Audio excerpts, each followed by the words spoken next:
Well, I don't know where anybody else is. That's absolutely amazing. My camera was absolutely down. Anyway, everyone, welcome to Wild and Weird Radio Live, where anything and everything can possibly happen, will happen. I will guarantee it. It is National Margarita Day, and I am having a blast. I have not had a margarita yet. Unfortunately, I've been Oh, busy and bummer. too much work. Joseph, let everyone know who all's here, what all's going on, while I get the screen situated and get everything back the way it should be. You got it.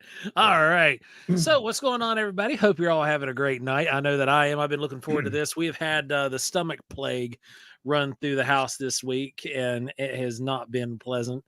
But everything else has been going well. Let's see. We've got Deuster in the house. What's going on, brother? How are you feeling? By the way, you on the mend, brother? We've got Danny Buckner. What's going on, buddy?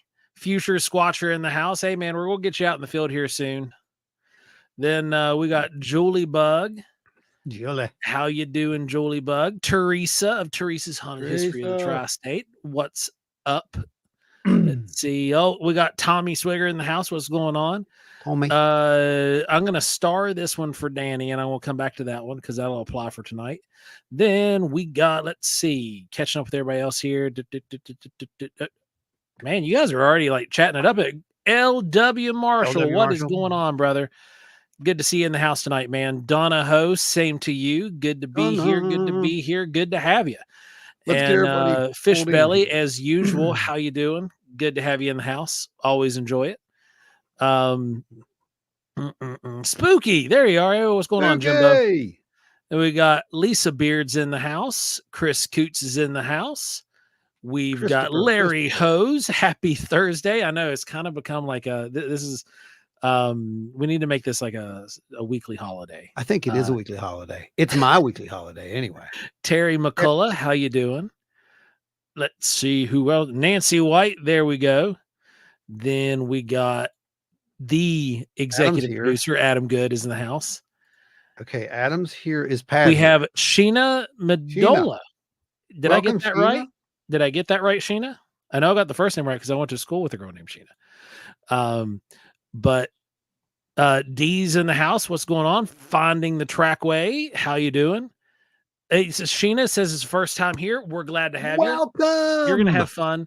It's going to be a good time. Just for all of our first time viewers, because right now I know there are more people watching than there are that are actually commenting. This week's show is not this week's show, but this show particularly, Wild and Weird Radio Live, is a show that is driven by the audience for the audience. It's not like our regular weekly episode where we have like a big whole board full of notes that we're going over. This show's your show. And when we start asking questions, you guys get involved. You start talking back to us and we'll go down whatever rabbit hole you want to run down. You technically are the directors. Yeah, literally. Technically. Scott Holbrook, what's going on? I had 99-cent margaritas already. Look at you. Living it up, man. I'm Pat's jealous. in the house. He made it. Then we've got doodly doo. Hey, and I got it right. I pronounced it right. You did get it right. Sheena. Then we Spooky. I'm back to Spooky there. Jess Mike. And I've you made it on time, Jess. And let's see. Nancy White's kicking the door down. Nancy White. Look at you. Look at you. So, guys, just so y'all know, there have been some minor changes. So, there was a minor change. Nancy White.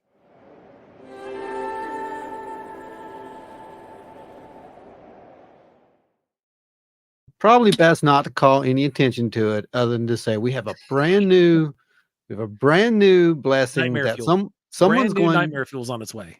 No, it's good. Someone's going to unlock a brand new blessing tonight at some point. Hey, Donna's got a good point. Where's Octopus? Anybody is anybody friends with Octopus on social media? Go find Octopus with no friends and shoot him a message. See where they're at.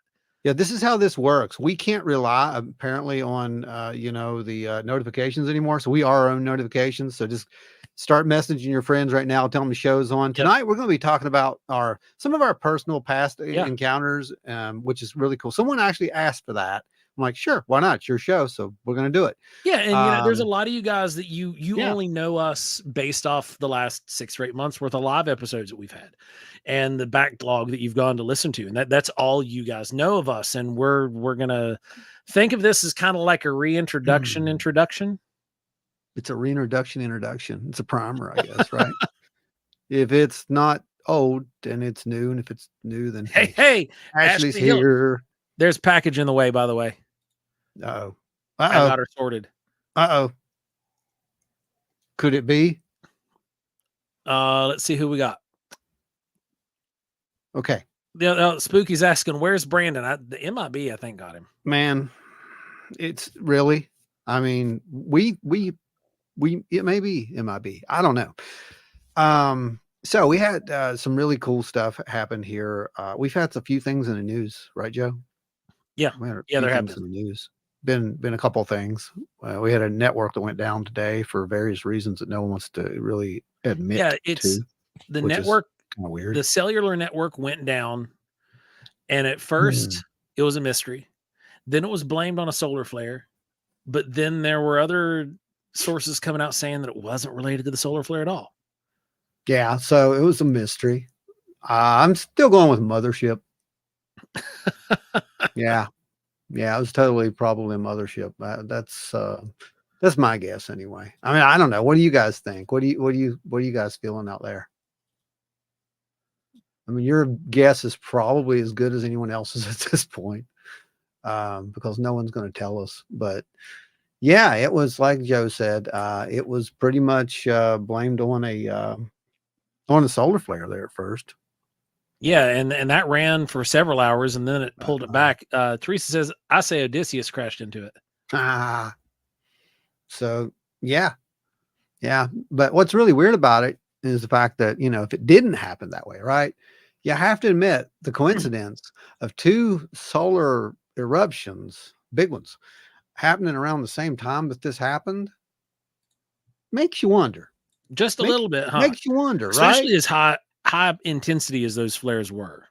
Yeah, it makes you wonder. It really does. But it just happened. Widespread cell phone outage has coincided with the eruption of two powerful X-class solar flares from a dangerous sunspot. But, the events are probably unconnected. Probably. I like that. Probably right there. They're probably unconnected. It seems more likely than not. Yeah, it probably was. And they just don't want to freak you guys out. But, the sun happens. It's been trying to kill things on Earth for, billions of years. So right. Not going to stop anytime soon. People and X-rays, and they just don't mesh too well sometimes. Yeah. So let me go over here and find some stuffs for you guys. All right. I sent Brandy a message to check in on her. Okay. Yeah, that's what we're trying to do. Making sure everybody's here. Yeah, making sure we got all our fun. Terry says, over the last few months, every carrier has had outages. I'm wondering if the government is testing a kill switch. They've already had that for years. And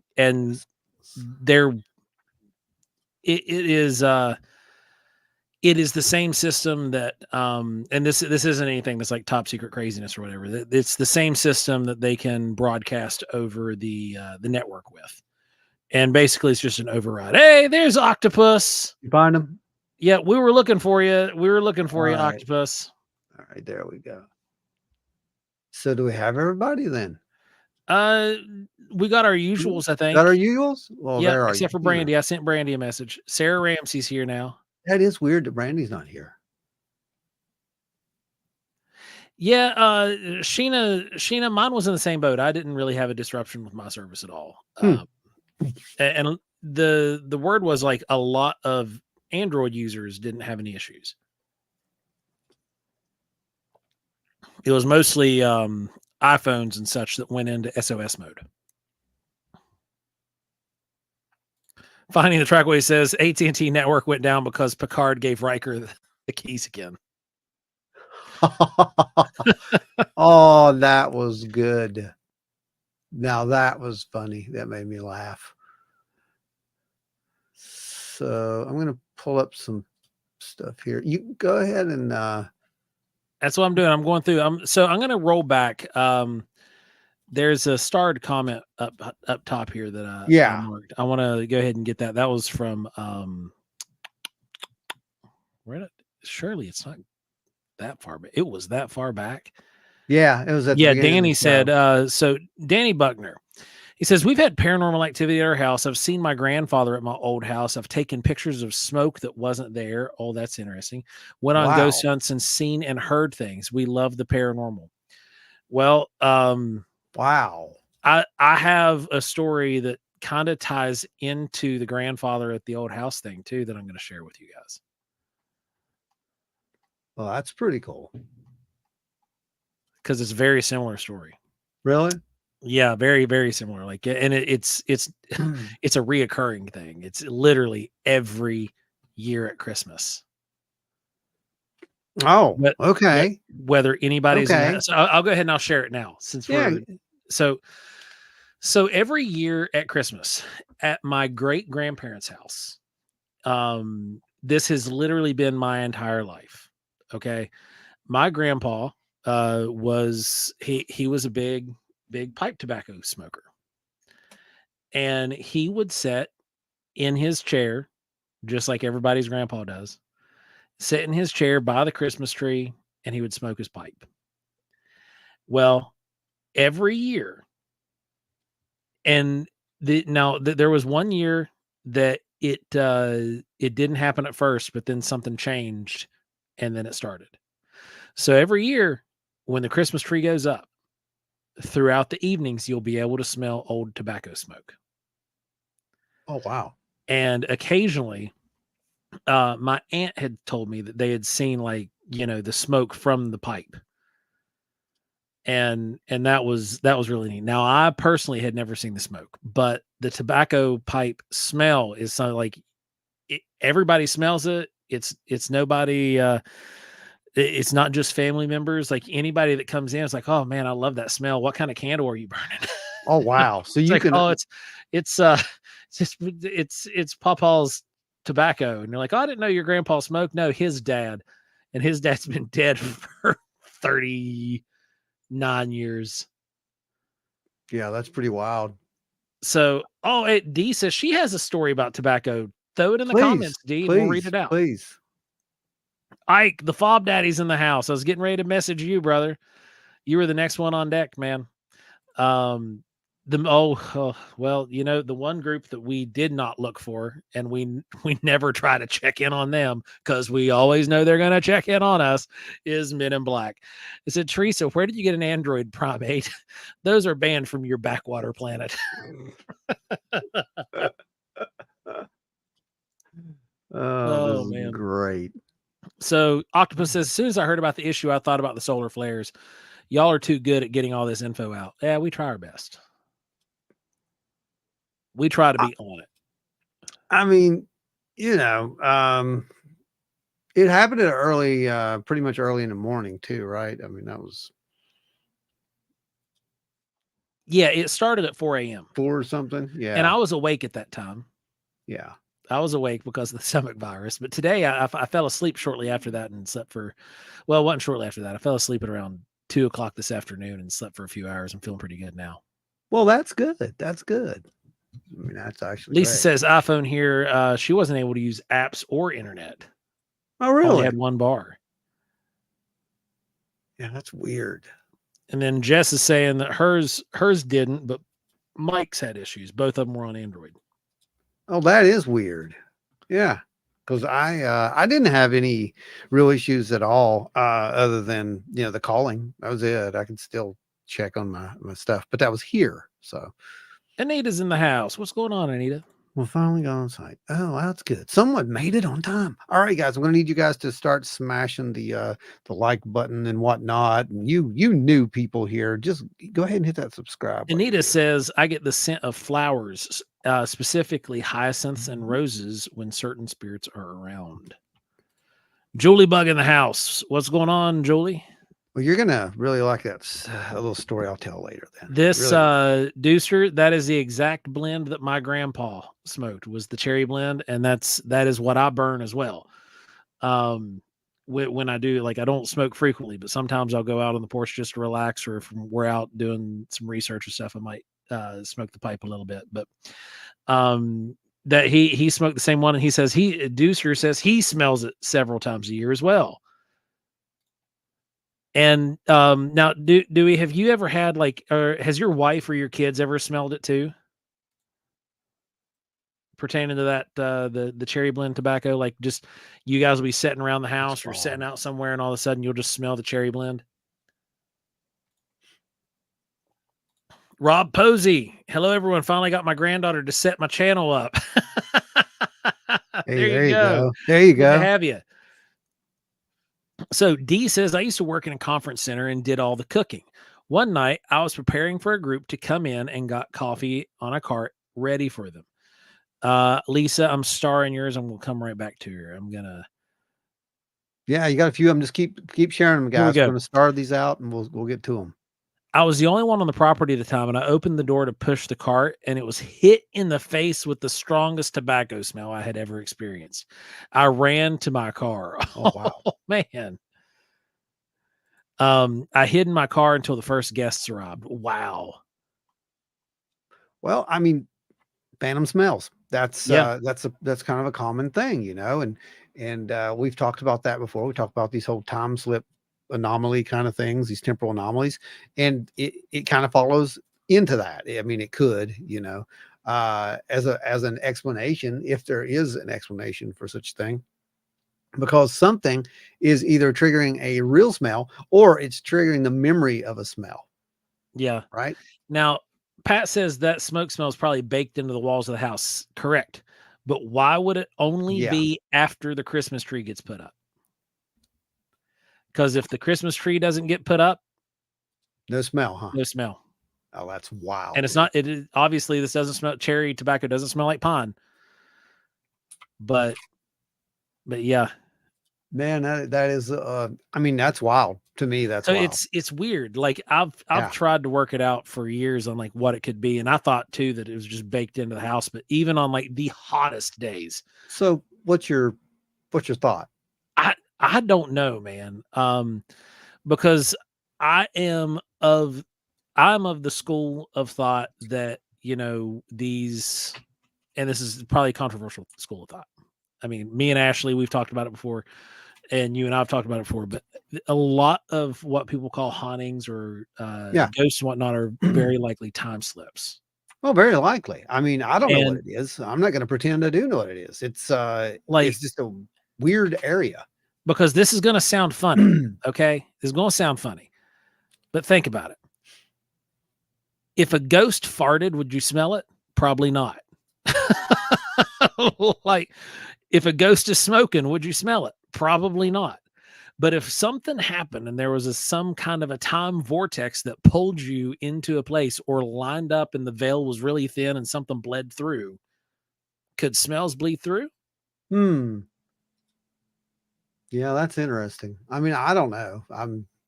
What do you guys think? Tell us. We wanna hear. We wanna hear. It's Danny all says, went to a okay. cemetery in Beckley one night and caught talking as we were like, yeah, you'd mentioned that to me. What was Captured it? some EVPs on video. Oh, yeah, yeah, yeah. Yeah. LR Miller says, greetings from Canoa City, land of the boil water advisories and Hooter scandal light vigil. Oh my heavens. Now that is Oh priceless. man, LR Miller. My grandparents live out Chapel Road That's priceless. down there in Canoa City. I'm out there all the time, man. Good to have you with us. Absolutely. Welcome aboard. Welcome aboard. Teresa said, speaking of phantom smells, I have a deceased ex who always wore Jupe cologne. For almost 10 years after he was gone, I'd smell that cologne on my birthday. I don't even think they made it anymore. Oh, Wow. wow. And see that again, that lines up with a holiday. Technically, your birthday is kind of like a holiday. It's a time of year. It's something you celebrate. And then here's this smell. That's really interesting. Isn't that weird though? D says, if you guys would ever want to investigate a haunted location, Camp Sequanota in Jeffersontown, PA, or Jennerstown, PA, is extremely active. I have a ton more stories like that. Hey, it's we're always up for investigating interesting places. D, I think if we're not friends on Facebook, shoot me a message, and Yeah, we'll get in touch. Maybe see for what can sure. happen. For sure. Anita says one of the places I worked at had a fairly rancid ghost. He was peeping Tom and would watch female employees when he was around you. You could smell his funky burn and stale cheap cigar. Oh, wow. No, that's yeah. Men in Black says, yes, we agree. The stench of you apes together is very strong, almost unbearable. Deucer says, my father smoked Captain Black, Borkum Riff, Cherry Blend, and sometimes he pulled a leaf straight out from our barn and ground it up. Oh, wow. Ashley says, don't get me started. I get in trouble every time. But yeah, I think it's silly to think they're dead people. Now, I think that it could also, some residual energies could probably get left back. Like, what do you think about that, Ron? Like, Dude, I have been working on you've that been doing this longer than anybody I know. for ages, and I still don't know. I mean, anything and everything that you guys have said at this point is possible. I'm not the person who is going to say, no way, that's not right. No, you're all crazy. It's dead people 100%. No, I mean, I don't know what it is. I don't know what a dead person is. I don't know what death is, to be honest with you. We just know that is at this point The next stage in the journey. right. That literally is pretty much where a lot of the data is pointing, that there is some kind of a survival, which our ancient ancestors knew about somehow. What to me is more likely is you're dealing with quantum fluctuations in space and time.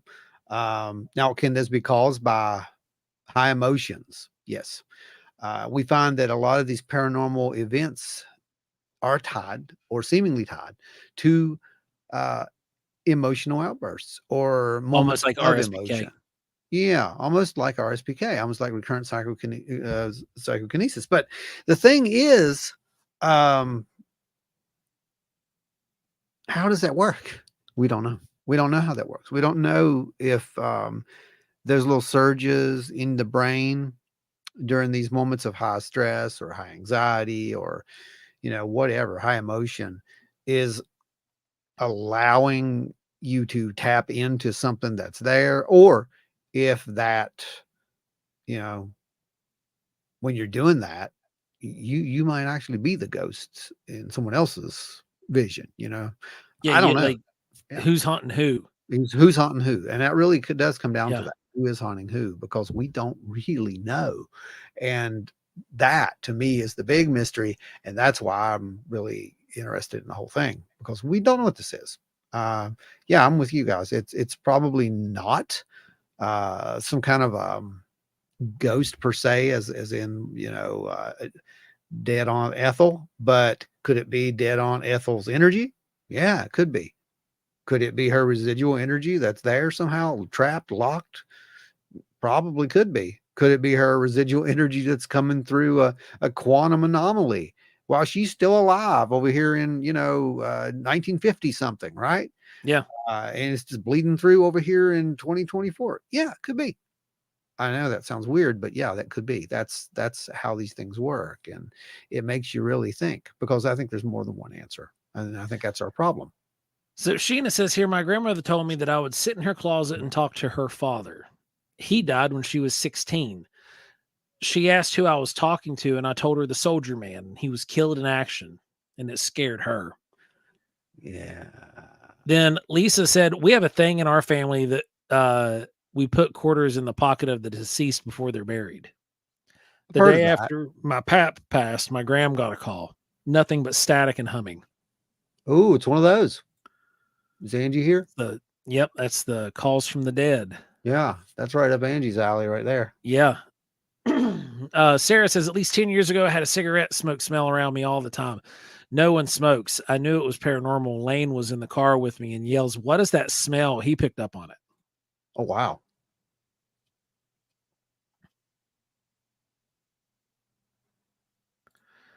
Bigfoot Littlefoot said, "Do the Christmas decorations smell like tobacco?" No, they were completely reset because my aunt purchased the home probably about 20 years ago, and all of her Christmas decorations are all modern Christmas decorations. The ones that were on their tree are actually set up at my grandparents' house every year, and there's no weird odor on those other than just stale, Nothing, just like stale storage smell. Yeah. Lisa says D keeps trying to drag her there. Has a bad feeling about that place. Where? That's Which one? that park Oh, that D was mentioning. really? Lisa said you have to be brave to go into Sesquinoda. It's evil there. It's unreal. Oh, wow. Evil, dealing with evil is kind of my fun thing. I like Oh, seeing what can happen no. there. No, no, no. Oh, let's see. Evil's no fun. Lori, what's going on, Lori? Good to have you in the house with us. Zabo? Yeah. Zabo? That's cool. Yeah, you met Lori. You met Lori out at oh gosh, we were at Horror Hound in So Indiana. many people. Oh, I know. wow. It's been a while. Yeah, it's been a long time. It was 2019. Gosh, that's been a while. Yeah, Yeah. she's friends with Jeff and all of them. Oh, okay. Okay. Mark's in the house. Mark's Hi, here. Ron, Joe, and the roomies. All right. That's cool. Angie says, "Believe what you want, but I'm coming back to haunt." Oh, we believe you. I smell the loved ones sometimes that aren't around but still alive. Smells very strongly tied to memory and longing. Yeah, it could be. Yeah. But how could the smell, like, What triggers it? random guests that show up at the house smell the tobacco smell, and they'll ask like what kind of candles burning. Okay. So we're talking about smells. This seems like actually a great time to go into the story. We're talking about smells. And we're going to talk about one of my past encounters. Okay. And we're actually going to go into one I don't talk about much, and that would be the Mothman-like sighting. And why we're going to talk about that is because, what is it? What'd she say? Wait, what was that? Teresa said, "Ask me how many light bulbs blow when I'm mad." RSPK? Yeah. I think it's possible. Yeah. Yeah, absolutely. Recurrent spontaneous psychokinesis. Yeah. I'm going to flag this one, Ron. You go ahead. Okay. So how many of you guys actually watched Mothman Legacy, Small Town Monsters? Because that had my story in it. Okay. And there's some missing parts to that story because we didn't want to say everything there because my wife was there and she didn't want to be involved in the whole thing. So, I get that. I respect that. That's cool. But either way, how the story goes is we were driving down this road. It was late at night. For those who don't know the story, I'm going to go ahead and tell it. And we were coming back from my parents. Actually, we're driving past this old cemetery. It's off on your left as you come around this curve. Well, as we pass the cemetery, an overwhelming smell of what we said were roses, because we were like, "Did you smell that?" "Yeah, I smelled that." Right. And we're just kind of processing that when we turn the curve. And when we turn the curve, that's when I slam the brakes on, because there's this gray thing in the road. And it's rather big. It's at first I thought, wow, that's a really big vulture, or something, because it's the first thing your mind goes to is a bird, because it's sitting there and kind of, looks like it's down on its haunches, kind of. Like, that's just weird. And it wasn't very much, actually, too long anyway, that we kind of figured out it wasn't a bird, because it stood up. And when it stood up, it was pretty tall. But what was really impressive was that it put out its arms. When it put out its arms, they reached each side of the road, on each side, And at the time, I'm not doing math, by the way. At this time, I'm like, what in the world is going on? Because I thought I just saw a bird, but now I see this gray thing, and it puts its arms out. And then when it puts its arms down, Hold on, wait. It's a Sky Daddy miracle.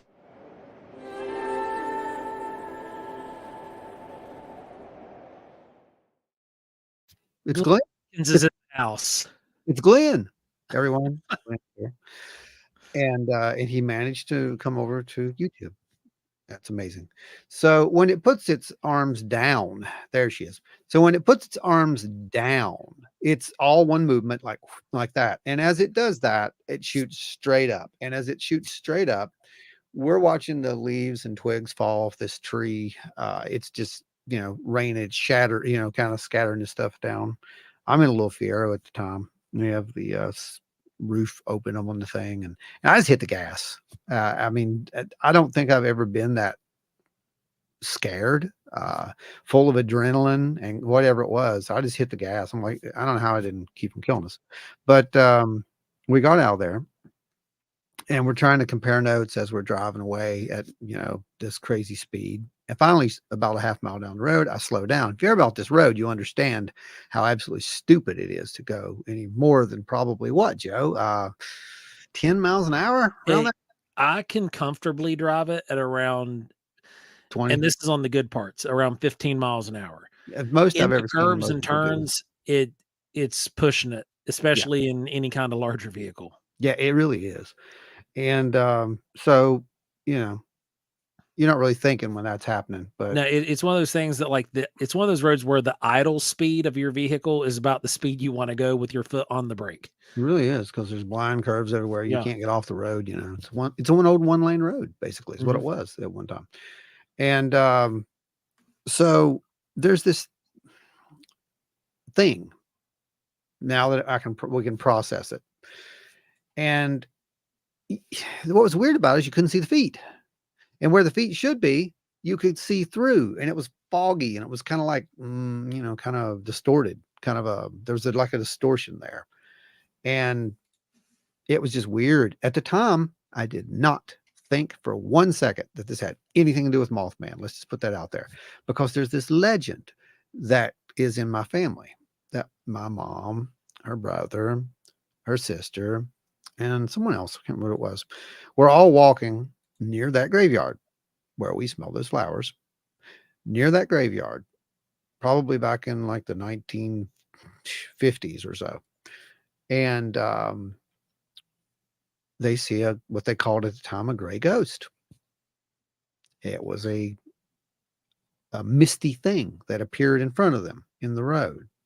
And then it shot off into the sky and disappeared. Literally the exact same thing that happened here. Only difference is ours was up a little bit farther from that area. I thought, wow, we just saw that ghost. We saw that family ghost, that kind of thing. It was years later that we were at a convention and a show, and ran into it was Linda, actually. So it was Linda Sigmund, who came over to the table, and she picked up Yeah, one of yeah, the that was up paintings. at Salt Hmm. Fork. Yeah, so forth. She picked up one of the paintings, looks at the painting, said, "You've seen it." And I'm like, "Well, seen something. I don't know what it was." And I had started telling the story at this point and kind of, letting everybody know what was going on. And I figured they're going to think I'm nuts. I have not had one person that has actually challenged me with this story. And there's one right now. But I really don't care. See, that's the point. The whole point is I don't care if you believe it because it happened. And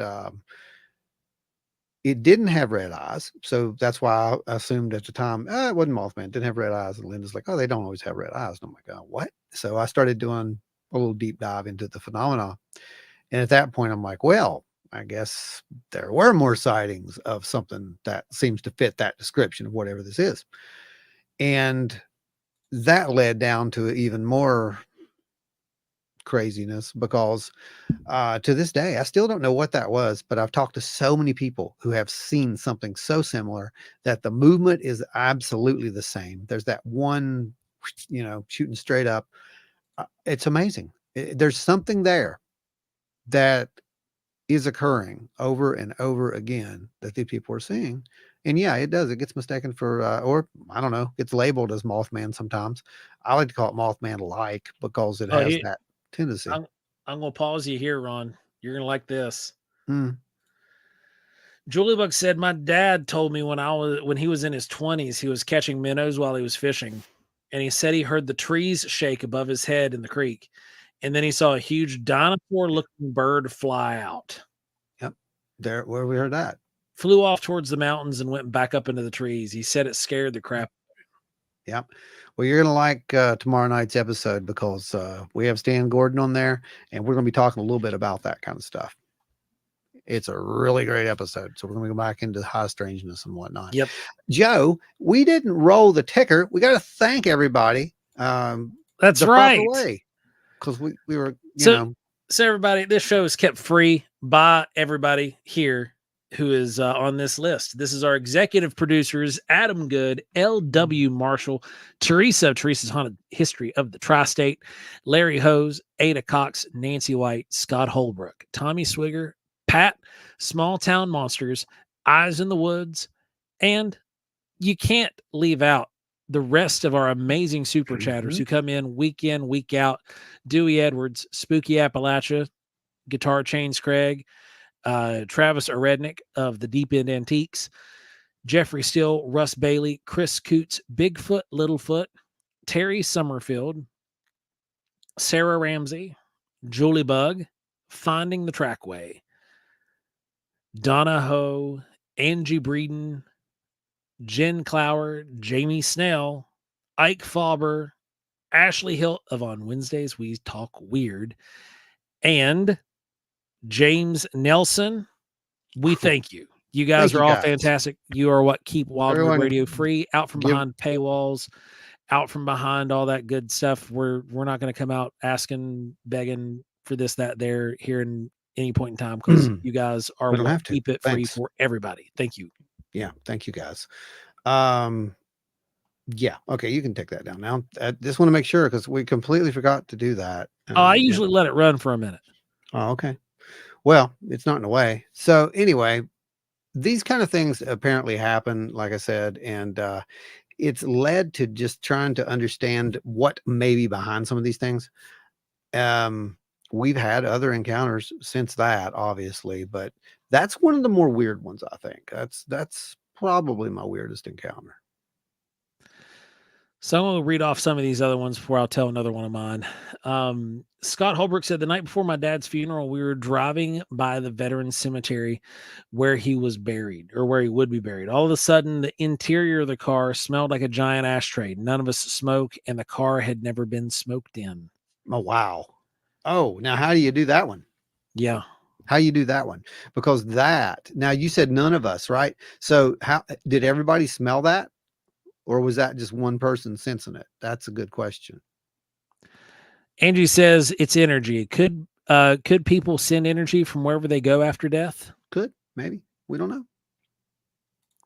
Ashley Hill says, I'm open to having my mind changed. Everyone assumes I'm saying ghosts aren't real or hauntings aren't real. I think we need to look outside of the box to find the answers. No, Ashley, we just need a new word for it. That's what we've been saying for a while. And yep. You're saying the same thing. You're saying the exact same thing. Literally the same thing. Teresa says, my mom wasn't allowed to use electronics and self-checkout. She was always negatively affecting them. She'd go through watch batteries weekly as well. That's why I actually don't wear watches, is because I will smoke a watch in no time. And all my phones have to have like a rubber or wooden case that I put I put the case against my skin, because if I put the screen against my skin, I'll burn it up too. Yeah, there are a lot of people who do that stuff. There's a whole lot of people who have that in common. Oh yeah, absolutely. So we had a good time last night. You weren't there. You missed it. But, stomach grossness. I didn't want to make anybody sick, and luckily I didn't walk in and make a mess, because I would have. Yeah. So we got to go over to a house, a very old house. It was the 1830s, and had some incredible history in this house with the St. Albans Paranormal Discussion Group. And they did a little investigation, a walkthrough kind of thing. And I really was just going to go and just, take a couple readings here and there. Wasn't planning on getting involved in this that much because you weren't there. Dave wasn't there. It was just me and Maria. I was like, well, okay. So I took a couple of bits of equipment. We popped them out there and we did a couple of things. But we got some weird results, is what we got. this house was used as part of the Underground Railroad, from what I understand, and it had some very interesting history behind it. It had there were indications of a fake wall in one place. We pulled that out. We looked at that. There was a strange signal that we kept picking up, and we couldn't figure out where it was coming from. And this signal was repeating in a certain area. Well, we appreciate Bob too, Lori. Let him know that we're thinking about him and We're we miss still him. here. We're still here. Tell him. Yep. He hadn't seen us in a Tell him long those boys from time. West Virginia are still out there doing it That's it. That's who it is. and having a good old time. And we thank him and for everything he's done to help in the past with us, and that we love him. Absolutely. Bob's an incredible individual.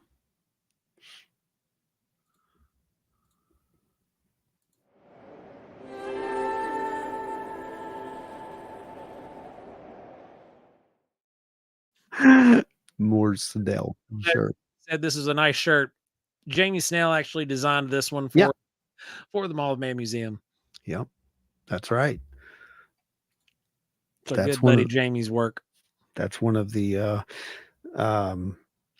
that's a famous one actually. That one It was is, yeah. that was in the Bethesda documentary and whatnot. So it's a really good one. And you see that design everywhere. Oh yeah. It's been copied so many times from, China, wherever else. Yeah. But yeah, so we got some really cool stuff. I'm going to let's see. I'll show you. Here's a still of one of the. You can see how it was pegging the meter there. That where it's. You see the little dotted line that's going all the way up there. Well, that goes up and falls back down. That's the peak, and the peak was I think 3.97, whatever, right there. But your average in here was about 20. Yeah, 20 to 40.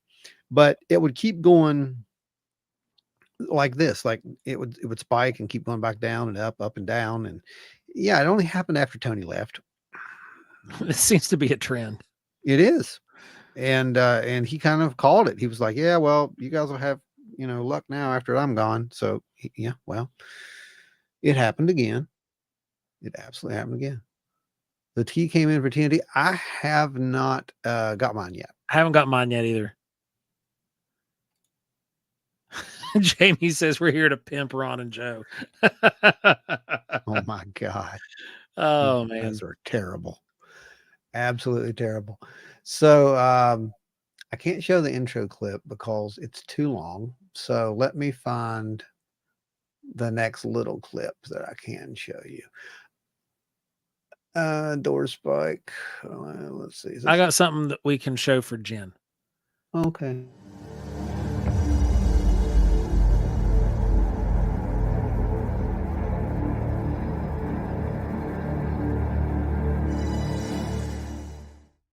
See, blessings of the moth be with you. There you go. You earned that. There you go. Yeah, you earned that. All right, let me see if I can find this thing. Pat says the weird stuff only happens when Tony's not around. It does. We've determined he's got either a dampening factor or Tony is doing it. He's responsible for it. He's like remotely, biolocating and sending out his energy and calls and all that stuff. I don't know. Let's see, how long is this one? It might work. I don't know why this one doesn't work, but whatever.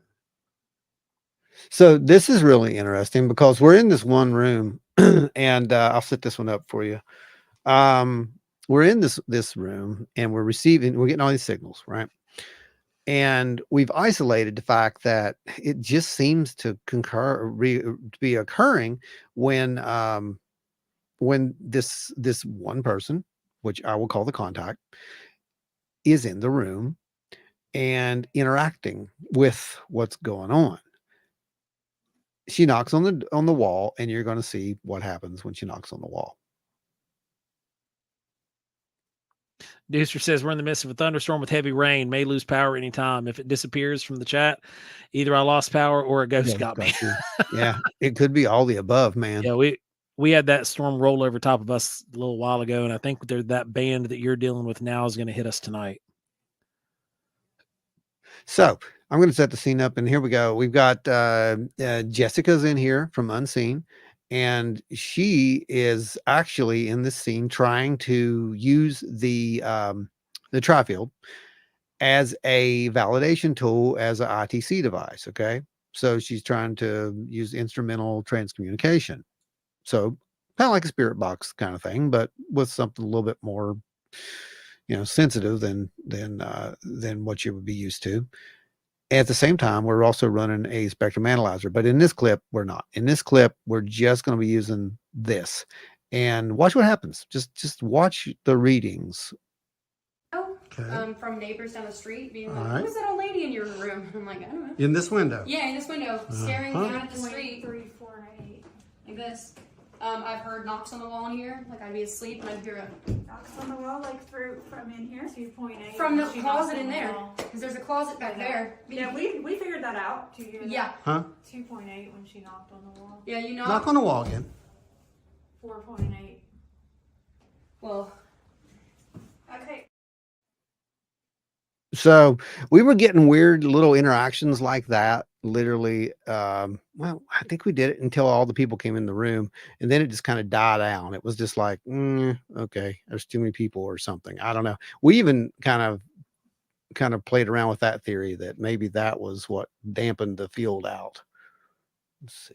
Tony says, I do have a dampening effect on these things. I'm going to Mothman Workshop. Uh-oh, guys. I know. Okay. So that was that one. Now, let's see. This is the G3 says weather map radar. Grandmother. Here we go. Let's try that one. It's in that spectrum. Let's try this one. So I'll get this one uploaded. So in this one, they're back in this little crawl space where this microwave signal keeps, kind of showing itself up at. And they started asking questions, and this is the weird part because it's directed at someone who has passed. And you start seeing signals.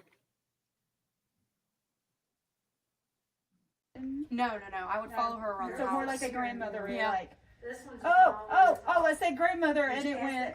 Well, both my grandmothers are alive, so it ain't my grandmother. What about my great grandmother? But she died a few years ago. Are you Ozella? Whoa. Huh. What is that? My gosh. What is that? Ozella's my great grandmother that died a few years ago. So I didn't know that. That was a completely blind. The only person who knew that was the contact. And they were in there talking about that. So you'll see that little spike, how it's doing. We thought that there had to be a Wi-Fi router. There had to be something that was causing that. Couldn't find it. And it only happened while they were back there doing that. It eventually just completely stops. Like, don't know why. No idea. We never did figure it out. Let me find this one. Feel free to chime in, guys. There are no wrong answers here.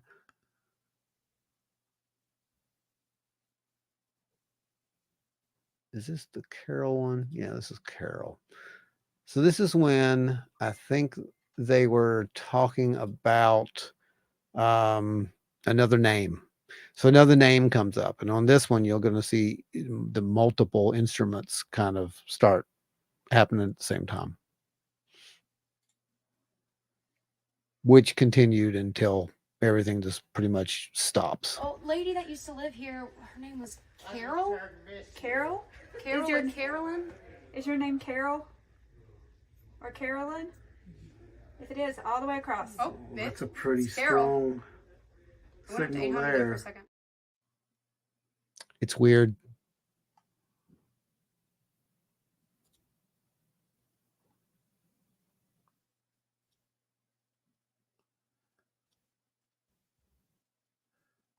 So we've got two things going on over here. Danny Buckner says we were at an old bank in Beckley one night. It's an office now.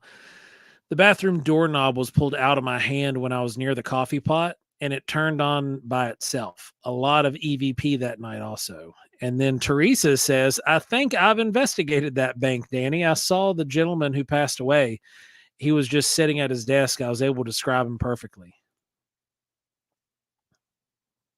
Definitely makes you think, doesn't it? Yeah. Yeah, as soon as we say Carol, it really Yeah, spiked. it spiked when you say Carol. Are you Carol Grayley? 1.7. Carol Grayley. Whoa. So at that point, you got a 1.7 and you got that. And when they said the name,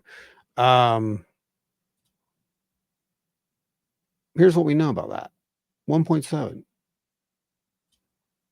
We're near a river. The house itself, we rolled out any kind of Wi-Fi interference, whatever. The 1.7 did come back, and there was a 1 point something else. I can't remember what it is, but they come back in this one range while these questions are being asked, and you have to look at it and say the coincidence factors. I can explain that signal away. We can explain the signal away very easy. We can say that was a, some kind of a satellite phone, or that was a cell, kind of server or something across the street that just happened to coincide with asking the question and with a microwave signal. Or we have to try to figure out why a microwave signal would represent itself as a 1 point whatever gigahertz signal over here on the spectrum analyzer at the exact same time that those questions are being asked. Yeah, because the microwave should be in the Weird. ultra high frequency range. It's weird. It's just weird.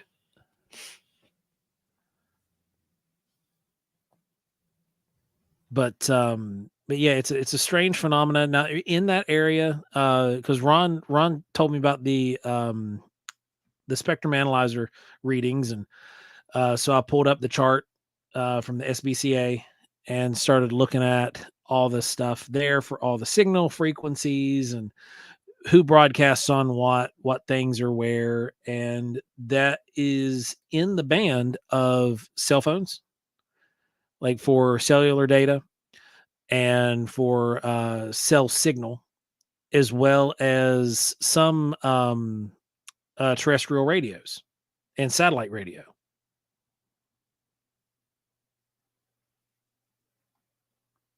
So it's syncing all those things up with everything else. It's kind of like, well, was there somebody driving by with satellite radio? Was there somebody at the exact same time?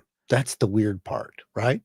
Well, that one would probably be the most likely, because how many people have XM radio? Most cars come equipped with it now. When you buy a new vehicle, you got XM for a year for free usually. It's just yeah, and then there's other stuff that can happen with cell phones and whatnot. It's why you would be getting two different frequencies is, it requires more investigation to. Oh, it would. data. It would. More, Yeah, it really would. It's basically, it just opens up this door to speculation. It creates a demand for a blind study, is what it does. Mm-hmm. Yeah, because you got some very strange, incidents. You got some weird hits. Yeah, Look at that. When you say something inappropriate, grandmother figured Carol is she's letting you know that that's a little cheeky. I'm not actually pregnant, if that helps. The ghost said they were. Oh, check that out. The numbers it went to zero. When you say that you're not actually pregnant, it just dropped all the way She's like, off. oh, thank goodness. I don't know. It dropped. That's all I can say. Visibly dropped. And she's referring to this, entity or whatever that she felt was like a grandmother type figure. It wasn't not her actual grandmother she's talking about there. And she doesn't even really know the name. The Carol's just the name they gave to whatever it was. But she felt that it kind of took care of her over the years. It's weird. It's just really weird.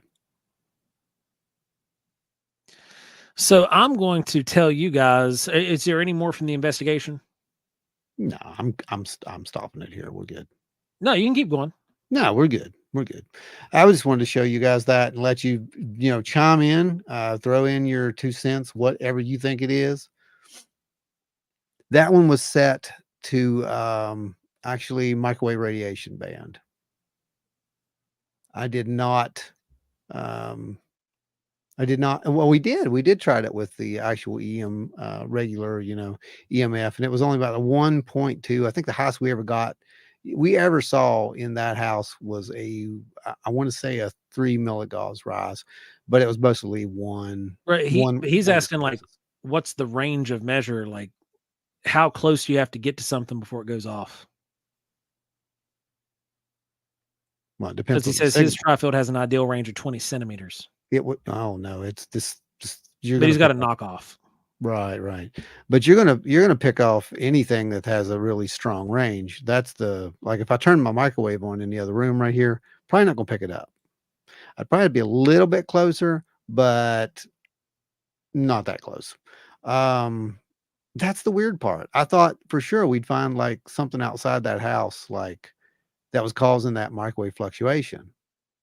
Some kind of meter. Yeah, some kind of meter. That was my first guess. Like, there has to be a meter here. There's got to be like something here.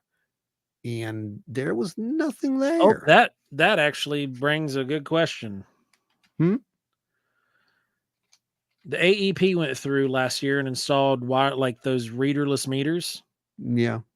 RFID. No, not the RFID. Like, you don't even have to have somebody come out. It just sends a signal. Huh. Yeah, what Teresa said there, that was weird too.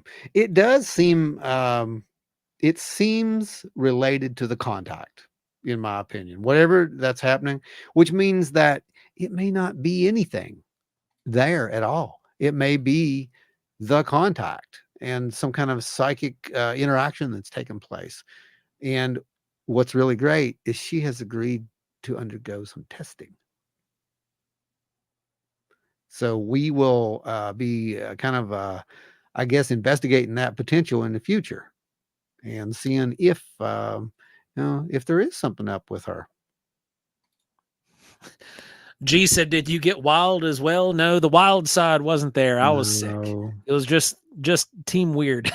I was supposed to have been there. Like, it was all like I was going to be there, but the wife brought home a stomach virus and it blew through us all like crazy. So I didn't get to make it.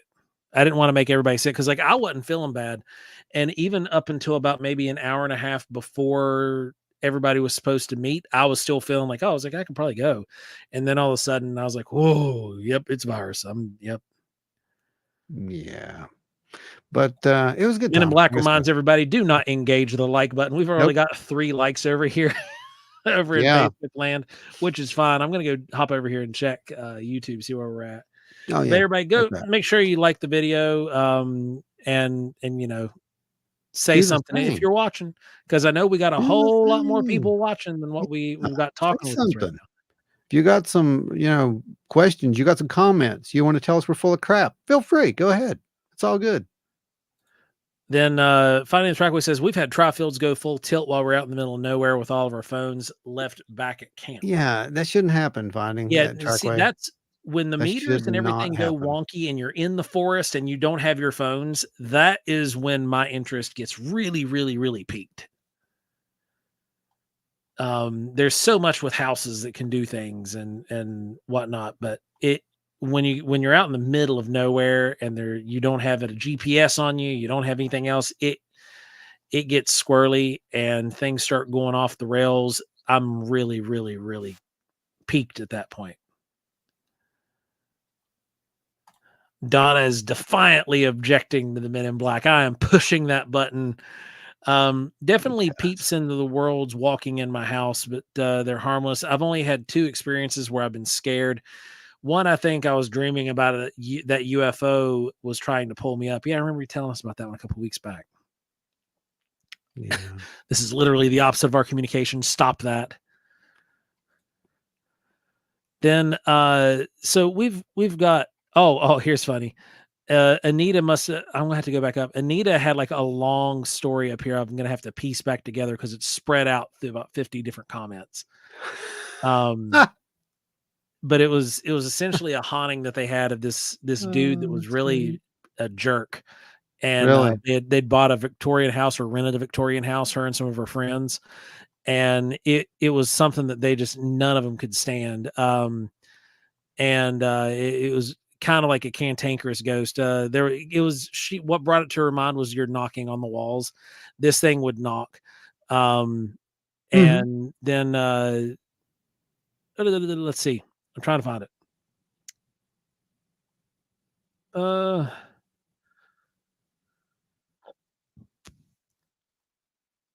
It's buried in here. Okay, some of my roomies were moving into a new place, a 4-story Victorian house. All of us were used to ghosts, so it was in a staircase in front of the hanging candelabra to be continued. Let's scroll down to the next one.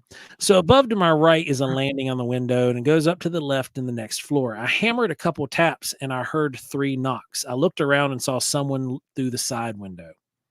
Oh, wow. I could see a guy at the corners and thought that was it. I hammered again and heard 3 knocks from the wall before me again. So I called my roommate who was in the kitchen on the far side of that wall. She came to the doorway to see what I wanted and waited until I could see her and knocked 3 times on the wall without telling her why. Knock, knock, knock from me. Bam, bam from the wall. She ran past me hollering, "Oh, cool." Got positioned on the other side of the stairwell wall and said, "Do it again," which I did. And the ghost did not knock this time. FYI, this ghost was a jerk. We hated him. That is hilarious. But yeah, that's a good one.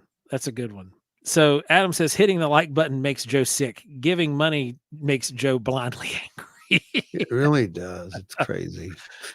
Men in Black, a 3-toilet outhouse. Was this facility built for mutated primates with 3 butts? What's happening in your backwater planet that this is ever deemed necessary? Okay, Sheena says, how can I find these investigations? New to the area. My hubby just isn't into it. Already have some equipment. Well, Sheena, we host workshops periodically throughout the year, and you can join up with us at those workshops. You'll hear about them more in the future. Again, the current one we have coming up is already sold out. They're super affordable, and you get fed, you get goodies, all kinds of stuff.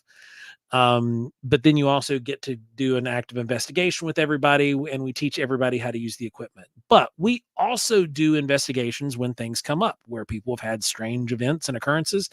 And we have an investigation team called the West Virginia High Strangeness Collective. We cover the whole state, parts of Eastern Kentucky, sightings, UFOs, the ghosts, whatever, you name it, anything weird, wild, we do it. And we'll go look into it. We were actually the Bigfoot Researchers of the Year for 2022. Pretty cool. And so if you ever want to get out and do something, just look us up. And you know, if you want to be a part of the collective, normally we want to meet with people, work with them a little bit, and then get out in the field with them, and we'll get at it, man. It's good times. They also have the paranormal discussion group that meets in St. Albans. Yes. That is at the last Wednesday of every month. And they'll have a couple of things like that. That's what that was from. Actually, next Wednesday, is the official date for that. And Adam will be there, and he's going to be going over meditations, actually, and talking about meditations. We always have like a speaker who comes in and kind of talks about whatever they want to talk about, basically. So Adam's going to be going over that. I don't know when mine is. It's sometime, but I haven't even decided what it's going to be about yet, so it doesn't matter really. I had to give mine topic and everything previously. I can't remember when I was speaking though. I got it on a calendar somewhere. Yeah, same. I'm But just like, I'm speaking again this year too. I've got two different things. I know one that we think I'm going to do. And I don't know. I'm going to wait till Adam does his meditation thing, and I'm going to learn to meditate better and then come up with the answer, which one I should do. That's what I'm going to do. So, Sheena's like basically right near me. She's Teresa asked what area are you in, and she's in Hurricane. So, well, boom, there you go. You're right here nearby. I live in Hurricane as well. Joe hates the distractions of like buttons and donations. Right. Yeah. Teresa says, I'm also a member of a team based in Huntington. We offer investigation opportunities to the public throughout the year. Then let's see. Next month, Tony will be speaking about crap circles. Yeah, he will be. That's going to be good too. That's going to be real. Yeah. Crop circles, Tony. Never mind. It's all right. So, all right, I'm going to share for anybody who's not heard it before. I'm going to go. Well, I'll talk about some stuff that I've never talked about before on here. Oh boy. So, when I was a kid, going way back, it was always one of these things where my grandmother and my aunts and all that, they'd always been, I guess, spiritually inclined and able to see things and whatnot, and they had all these paranormal wild experiences, and I kind of got brought into the fold on that because from time to time there would be these absolutely just wild things that would happen from seeing people that were wearing like period specific clothes and things like that walking up and down the holler, and there was a house up there that was built during the Civil War era, and you would find musket loadings and casings, or not casings, but musket balls, and you would find different other kinds of ammunitions up there. If you'd go up there sweeping with metal detectors and things like that, you could find it very frequently. And they have actually, I'm going to go back out there here in about 2 weeks because my cousin has had that whole area up there leveled to put a house in, and all that surface has been disturbed and turned up. So I'm going to go see what I can go find. But anyway, there was this one tree that was up there, and it was an old plantation style tree. Like, and when I say plantation tree, there was not a plantation up there, but a plantation tree is basically like a large oak tree that was grown out in the middle of a cow pasture or horse field or some other kind of large field. And in the master naturalist kind of perspective or arborist ways, we looked at that stuff. And, when you see a tree that has a very short height before its first branches, but it's clearly, obviously very, very old, that's just referred to as a plantation tree. So, it had these gnarly limbs, like some of those oak trees that you see down in Savannah and whatnot. And, there was never a swing on it when I was alive, or when my grandparents. When you were alive, what are you trying to tell us? Right. Since everyone, like from the time I'd been born forward, there had never been. Okay, that makes but sense. There was one time me and my cousin were walking up the holler there, going up to the flat, and there was just an old rope and tire swing hanging there, just swinging in the breeze. Clear as day, wasn't transparent, wasn't nothing like that. And we were like, who put that over there? That's weird. And then we walked back and we told my grandma about it, or it was our grandma. And when we went back up there, she was like, there's no rope swing up there. What are you talking about? So she wanted to go see. So we went up there and looked, and it was gone. Wasn't there. And so So that and me and my cousin had both seen this thing, and we were just kind of like, well, we'd never seen that before. That's kind of weird. And we were always up and down this road because there was an old cow pond up there that was full of salamanders. So that was where we would go play all the time because it was shaded. Mhm. And we'd go up there in the summer and play in the pond with the fish, and we'd go fishing and we'd catch salamanders and all kinds of stuff there. It was a great time. But yeah, it was weird, man. That was a weird one. So what do you make of that?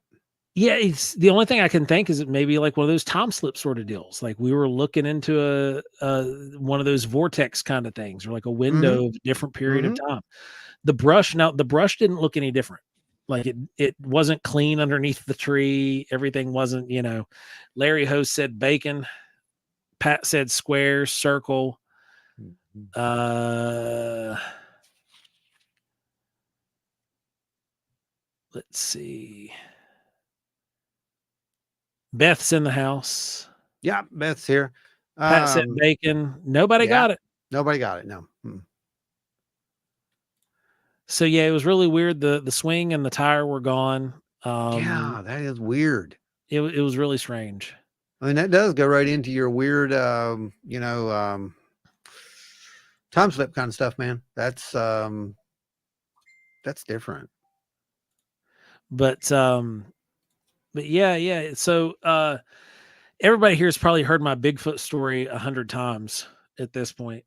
Anybody new in the house who wants to hear the Bigfoot story again, raise your hand. I don't think we need to tell that one, do we? I don't know. Depends on what they want. It's not what I want. Beth says I always knew there's something wasn't right about Joe. There's a lot of Joe the time traveler. Yeah, funny story about that, and I think we have talked about this one on there. Oh yeah. Ron and I used to work in a pet shop together. It's actually I met him at the pet shop when I was a keeper, and then I worked there with him basically for fun and a few bucks. And when I was running a catering thing, and we had this guy that would come in the shop that would always buy goldfish every week. He'd always buy these goldfish, and we almost felt bad buying, like selling them to him because we knew he was killing them all. And, he killed a lot of goldfish. Yeah. So he'd come in, he'd get him about 2 or 3 dozen goldfish that he would hand select which ones. It wasn't just enough to go through and scoop them. He wanted specific fish. And yeah, the pretty ones had to die. Yep, all the pretty ones. Any of the double tails, any of that stuff that were in the feeder bin, they got. Well, we were in there one day. He came in one day and looked at me dead in the face, and he's like, I knew it. I knew you from somewhere. You haven't aged a day. And I was like, what?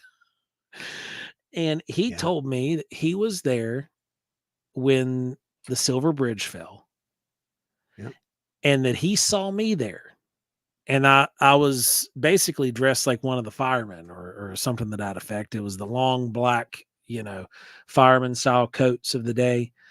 And that I was helping people. And I was just like, huh, that's a strange thing. And Ron was sitting over by the computer, and he thought, he perked up and was like looking, and yeah, it was weird times, man. That place was strange. Yep. Tommy's saying catfish bait. No, this guy wasn't doing catfish bait. He actually had him in an aquarium. No, he was trying to keep him, man. He just wasn't doing a great job at it, but Teresa said Brandon and I went through a bunch of historic pics trying to find Joe. That's where Brandon pieced together the jacket, because he said a black jacket. I was wearing a long full-length black jacket, like a trench coat. And then Brandon pieced together, that's what the firemen wore at that time up there in Point Pleasant. Oh, well, you guys would have flipped if you'd have found the picture of Joe. Angie says, all right, Joe, you've had too many jobs. I have had a lot of jobs. I get bored real easy. Then we'll just change gears. And like, it wasn't, I would reach the very top of where I could get in that business. Like, I was a chef. I was the executive chef of one of the largest companies in the world. Okay. I done it. I'm bored. Had some stuff happen. I quit, and then started my own catering business, and then was working with Ron there at the pet shop. And it like, there's been a lot. I have done a lot. I normally don't talk about it because there's just so much, but Larry says, I believe that time slips could be responsible for the soldier sightings at places like Gettysburg. Yeah, I agree. Oh yeah, dude. I think so too. Linda says, I knew I saw you before, Joe. Linda was there. We do have a interesting little snippet that I could share if people want to see it. It's interesting. It just came through. Men in Black. Is he saying he was a man in black? The audacity. Yeah, right.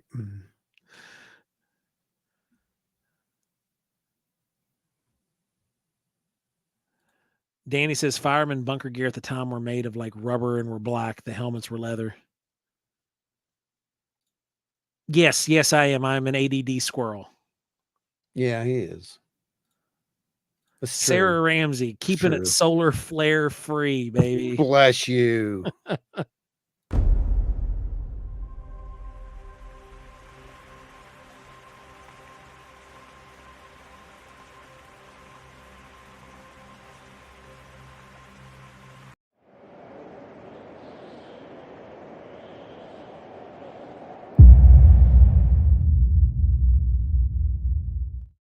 Wow, you are blessed. Just like that. It's amazing. Thank you, Sarah. You're awesome. Rob says, I had an aquarium once. I killed more fish than the captain of Exxon Valdez. Man, I wish I would have had that one in my back pocket back when we were working at the shop. You know how many times I'd have used that on some of those idiots? Yep, that'd been good. People that come in, like, you don't get it, guys. Like, no, pet you don't shop understand. people, it's not like Petco, okay? We were a mom and pop pet shop. Man, people would come in and just like, oh, my fish are doing this, my fish are doing that. You tell them what it was. You tell them how to fix it. No. I want to buy this medication. No, you don't need the medication. If you do this, it'll straighten itself out. Promise. Just trust me. No. And then they wind up buying the medication, killing their fish. And then come back wanting a refund on the fish that you told them how to not kill. And it was like, I can't make it up, guys. Like, some of the people that did that stuff was just some of the dumbest. Some of the worst memories of my life. It oh really my is. God. It really You know is. what some of the best memories are? Tequila. Me trying to catch those finches. Nope. Don't want to talk about that either. But yeah, that's Pat, cycle your tanks, people. Yeah, right. Stop it. I don't want to talk about Pat this. still has one of my lights. Oh, jeez. Brandy said, well, I thought you were driving a Ghostbusters truck on the interstate. That's awesome. I could probably find out who that was. Jamie, is there anybody in the Ghostbusters that drives a Ghostbusters logo truck that is ruggedly handsome and has a majestic man beard? Jamie will be able to pin him down. Sheena says Gettysburg just has its own energy. You can feel it. People who have fish who aren't fish people are the worst. Yes. Yeah. Ashley says, I've worked at many pet shops, local and big box. You ain't wrong about people's. There you go. You know how it is. You know how it be.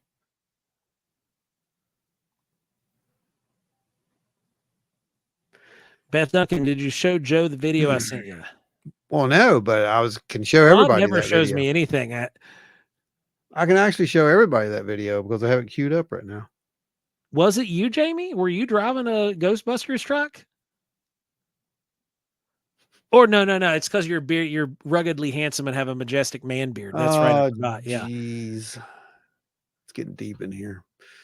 But yeah, I can totally show that and let you guys make your own minds up as to what's going on here. But it does appear that there's some kind of a anomalous light phenomena that has been captured once again. Men in Black. We actually know some fish people. They aren't that great. And bird people and cat people. Lizards.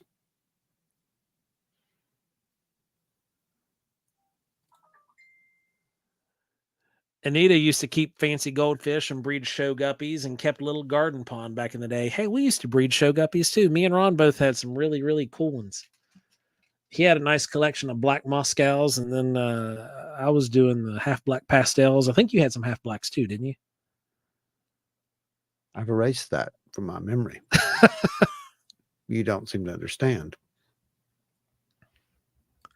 Jamie says it might have been Dave Humphreys.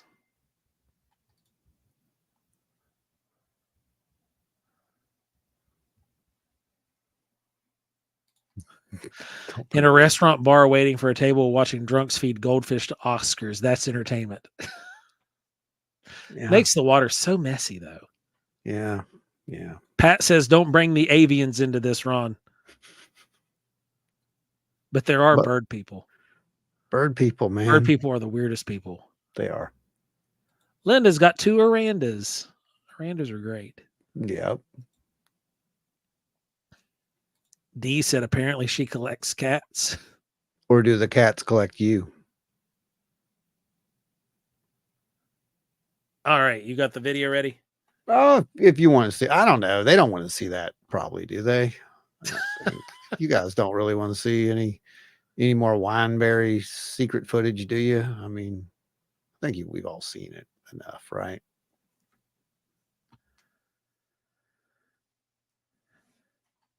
Ashley Hill says, I miss fish keeping, but it gets really pricey. I found a way around it, and I just went old school. I keep cold water fish and plants, and I just run a pump to keep water moving. That's it. My fish tanks have been thriving. I used to do that back in the day too, but you guys didn't expect to be coming on to Wild and Weird Radio Live and be getting fish tank advice tonight, did you? I'm not doing this. Thank God it's Margarita Day. Sheena says, show, collect me.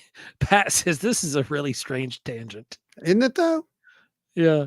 I mean, it's your show. You pay for it. So, well, I guess we'll do this. Lisa says, these cats are people. Cats is people. Let me see if I can find the share. I used to actually breed frogs, too. I bred white tree frogs when I was a kid. It was a science project and freak accident. Oh, wow. Me and my grandpa made a rain chamber. He was an engineer. And we made a range chamber and bred white tree frogs when I was in like 7th grade. That's pretty cool. That's what got me into reptile keeping and breeding. Yeah, that's pretty cool. Octopus likes the fish tank talk. Well, of course you do, Octopus. You're a fish. Well, you know. In a tank. Well, you're not a fish. Octopuses are probably aliens. They probably are. Speaking of octopuses in tanks, have you guys seen that Netflix has updated and put up Resident Alien on there? If you have not watched Resident Alien, we are not sponsored, but we could be by Resident Alien. But you should go check it out. I think you would enjoy it. It is a fantastic show. Okay, I'm going to pop this up here. Oh, Octopus has got a mangrove monitor. We could go named him Regal. That's great. Mangrove monitors are so cool. Once they mellow out, like it's a great critter. I wonder if you can make that bigger. I don't think I can. I don't think I can make that bigger. Maybe. Let me see. Let's see if I do this. Hey, there it is. There you go. I did make it bigger. Okay. Can you guys see that good? Because I can't see you. Okay. So here in this area, there's a weird little light thing that happens, and then you'll see some more. So I'm just going to play it. Men in Black says, have we narrowed down which of them is keeping the captive fish person in their aquarium? There. See it? Back it up. I'm going to enlarge my screen. Hold on. Okay, go for it. Oh. Yep. See it again? What is that? I don't know. But it's gone now. Look. Yeah. Did you see that, though? Did you see above it? Yeah. Look. Right there. Right there. Right there. Look at that. Look at that. It fades, and then it's up there. See that, right? Yeah. Like it's a... Yeah. I thought you'd find it interesting. I found it interesting. Glenn, are you seeing this? Oh, but wait, there's more. Let me scale this down because I went in really deep there so you guys could see that. But what you don't see is it's occurring elsewhere. So you see those areas, right? Let's go up above the tree line here. Okay. Oh. All right. Okay, now are those stars or are they going to disappear too? No, that's a star up there. Okay. That's a star. So no, I'm going to let it play. And then you'll see, where's that? There it is. Up here in the top tree, right up in this region here, you'll see it. Right there. See it? Yeah. Okay. Yeah. So you got it down here, right? So you're going to watch it go from boom, boom, and then boom. Like they're, I don't know what they are, but they seem to be appearing That's and weird. disappearing around the same time. See that? Nice capture, Beth. Pulses right back up again, and then it ends out. But yeah, that's I thought that was weird. I thought we had something cool there. So Well, the Beth, that area too, that's down lower because I know where you got this camera at. That's down those lights are way down lower than the horizon would be because the mountain's back behind that. Great capture. Good job. As always, Beth. boom, gone. So yeah, there's your little toast, a little taste of wineberry for the night. Because apparently that's almost needs to be a segment at this point. What's happening now? Man, that's a trip. Yeah, I thought it was really cool. I could not figure that one out. So, especially the one on the ground. And then how they, this one appears. I mean, this one disappears, and then this one appears like boom, boom. Very strange. Very strange. Yeah, spirits. Who knows? I mean, yeah, it could be anything. Terry, you're right. That's or Linda. Sorry, Terry. Yeah, that was cool. Now this area where that camera's set at, it's had a lot of weird stuff up there. Now we've Right. not investigated that specific area, Ron. Right. We were almost at that location when we were dropping off the guitar. Yeah. He lives right above that, but there's been a bunch of other stuff seen there. So I mean, it's right there. Yeah, Yeah. that's Julie Bug, where is Wanberry is in Wyoming County, West Virginia. that is that's the area where the UFOs were seen too. If I Yeah. remember what she was saying was right. That's where we caught that thing in the woods. Yes. Also, we couldn't figure out Mhm. it was the white thing. Yeah. The apparition-y looking. Yeah, there's definitely something weird going on there. I just don't know what it is, but figured you guys might like to get a little update on that. We'll be heading back up that way here shortly, and hopefully we'll see some more weird stuff up there. Yeah, I mean, that place always, it never disappoints. We'll put it that way. Yeah. Even on a bad day, you get some really cool stuff. Yeah. Eyes in the Woods, or Finding the Trackway says, I've been chasing things we call fast movers. The wife and I saw them in November. They look like blue-green streaks and only last a couple seconds. That is a game cam, Pat.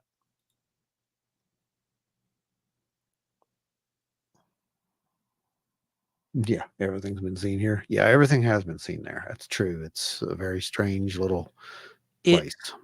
It could be, Beth. That whole area is weird, and I'm not entirely convinced that almost everything up there is not connected. Yeah, that place is weird. It's just strange.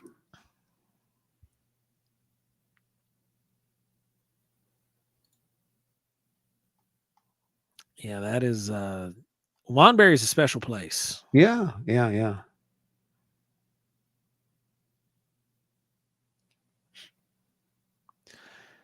So is there anything what do you guys got for us? Do you want more past experiences? Do you want us to talk about more randomness? Want to make up some stuff? We can make up some stuff too. Throw out some fish care. It's like everybody else does. We'll just make up some stuff. New conspiracy theories tonight on Wild and Weird Radio.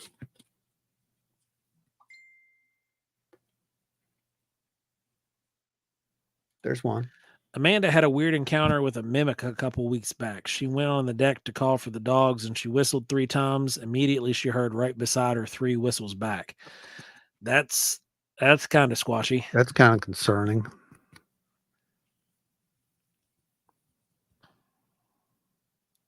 Finding the Trackway says, I want to hear about the Bigfoot experience. Okay. I will we'll do the Campbell's condensed, which is what I normally give anyway. It was September of 2001, and it was the week after Labor Day. And Larry says square. So plus sign. So anywho, I'm going up behind my house, like I always do. I lived out in the forest, and I went up over the ridge and down the other side, which is to where I normally hunted at. The mountain behind us, like we lived on a mountain, and the next mountain over was owned by a timber company. And in the Pacific Northwest and in Appalachia, because of the landscape, they timber in quarters on a mountains to prevent any kind of landslides or catastrophic erosion. And so at any given point in time in that mountain's history, you're going to have a quarter of that mountain that'll be cleared off. You'll have another quarter that's in a young stage of growth. You'll have another quarter that's prime and ready. And so Jen says she's got to head out, keep it squatchy, friends. You know we will. Jen, we love you. We'll catch up with you soon. So anywho, I was on my side of the mountain, which was covered in mountain laurels, and I was looking over to the other side because it was a nice clearing over there. Tons of berries, stuff to eat.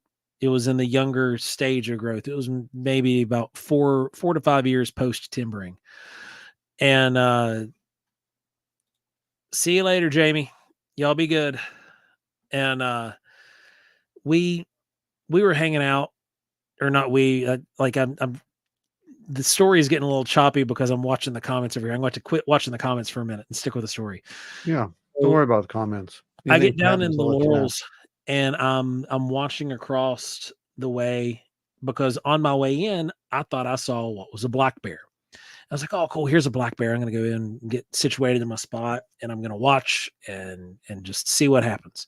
Cause I loved watching wildlife, and I get down in my spot. This thing was not a bear. Figured that out quickly because it was doing these weird like cartwheel doodads like a kid, or really honestly, if you watch like chimpanzees playing young ones, the way Lisa. See you later, Lisa. NyQuil. Oh yeah, you're going to sleep hard. So the way they'll get down, do these like half cartwheel sort of things and throw their legs out, and it was just playing, it was in an open area and playing, and it was I was captivated because I'm seeing something like, why is there a monkey creature thing? Like, why is this here? What in the world's happening? And then as I'm sitting there, I'm looking around, and I noticed these 2 other larger, darker masses that are up closer to the tree line. And one of them was sitting on its haunches, like it was down on its the backs of its legs, and it was smacking this tree. This was an old rotten tree, and it was smacking and raking across the top. Looking back now, it was probably digging after grubs, knowing what I know now about nature and wildlife and whatnot. Then there was another one just down below it, and it was down as well, but it was kind of foraging on the ground. And I was just captivated. You know, they didn't know I was there until the wind shifted. And then when the wind shifted, the biggest one up near the tree line stood up. And I'm assuming, again, based off what I know now, that it made an inaudible sound. And the two other ones moved up to it and they walked off into the forest. And I stuck in the laurels for a bit until I couldn't see them anymore because I didn't want them coming after me if they saw me. It was there was that initial fear of like, well, if these things do come at me, there's absolutely no way I'm going to be able to get out of here. So I went back up to the ridge line, got on my four-wheeler and went back down to the house. And I didn't go back to that site until the following December, and there was snow on the ground because I wanted to make sure that I could see everything when I went there because it freaked me out. Bacon. Everybody who said bacon, you got it. Brandy. Bunch of you got it. Pat said margarita. Pat, I wish. Square. I tell you what, your sighting to me, that if I would have seen something like that, I would probably be like, yeah, it's 100% flesh and blood. Yeah. And that's why forever I sat in that camp. Yeah. You know, I get it. I sat in that camp for, until 2 years ago. And yeah, then I totally get it. Like I even, to a degree, I was even blowing off some of the reports that were coming in with things with orbs. Yeah. And after I had a experience of my own with Ron out in the woods where we detected radiation in a place that it shouldn't be, and then shortly thereafter, I was out filming with the TV show, and we saw some weird stuff there. Yeah, that I was forced to really reconsider some things. And I went back and went through Stan Gordon's archives and started pulling stuff out and started comparing and contrasting against what I saw versus some of these other stranger sightings.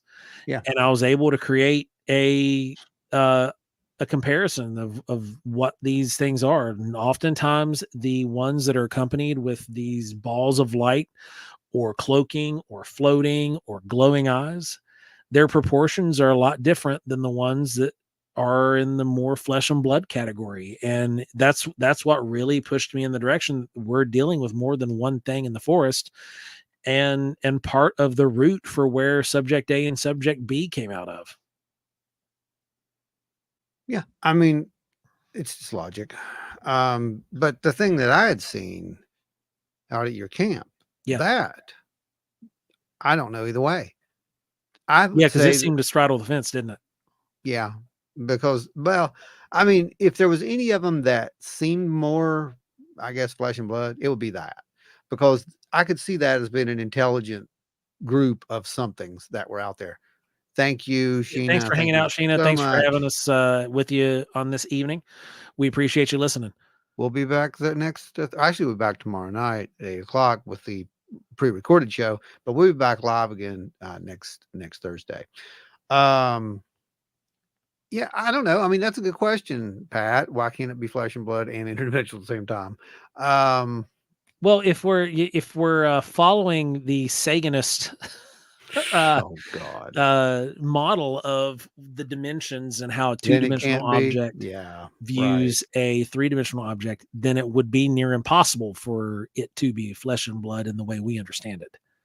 And it would be impossible for it to interact with our world in the same way. Well, it would be flesh and blood in its world. Yeah, it would be, right? But what would it be here? How would that translate here? That might translate here to nothing more than a ripple in space-time. That might actually be, see you, Linda, that might actually be interpreted as a, energy fluctuation for all we know. We don't know. Yeah, it was, Larry said it could be flesh and blood and just subject B is there as well. Yeah, it could be. I've often, that's kind of where I'm at with it right now. Like something's observing something else.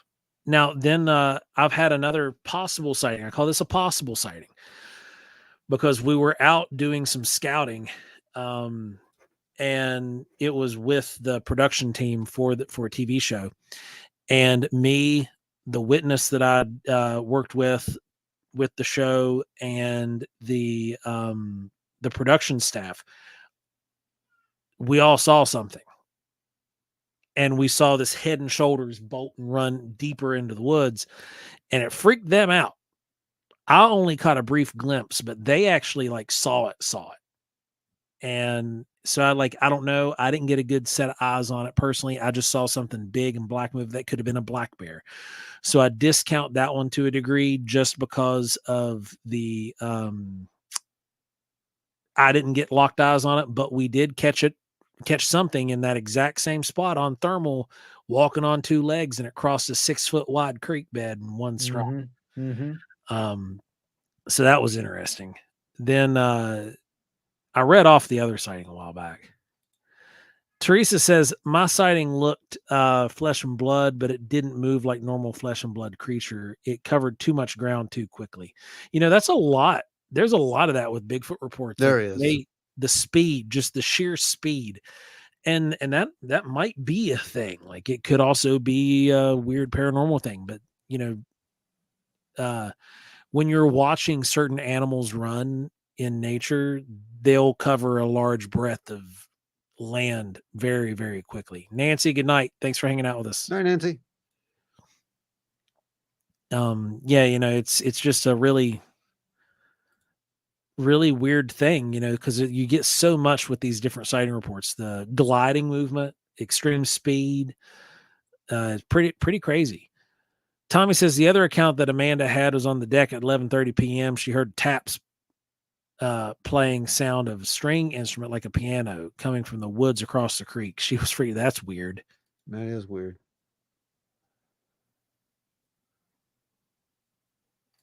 Anita says, I have my own theories as to why it can do that and be flesh and blood. Share them, because we're trying to figure it out. Findings Trackway says, agree. I've been notoriously a traditionalist until 22.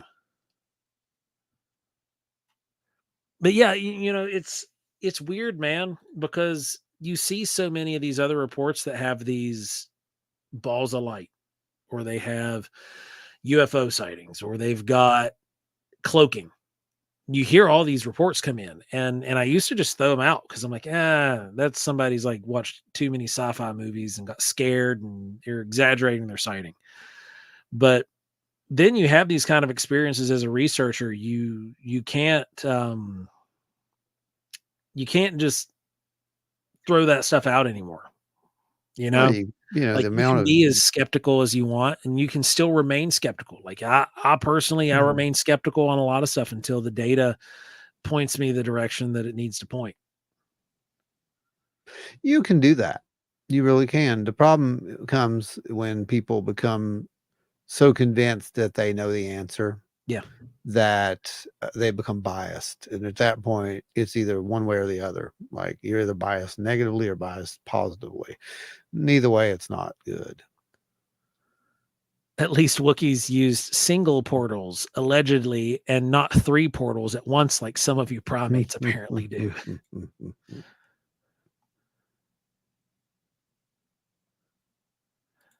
Anita brings up, if these things can crossbreed with humans and humans can have psychic abilities, then why can't the Sasquatch?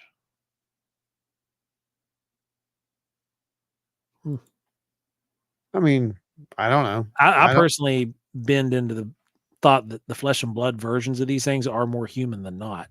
Right. Tony Breeden says, Hail Sagan.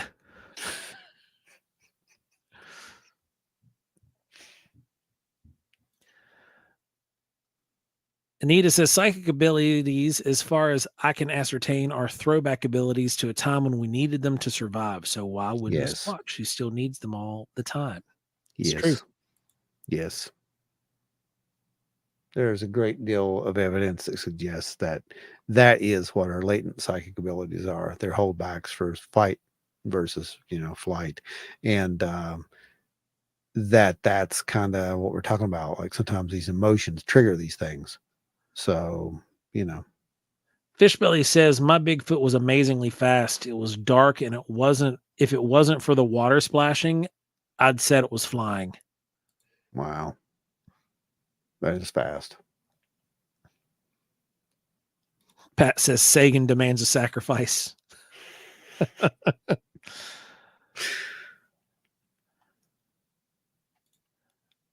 Beth still watching.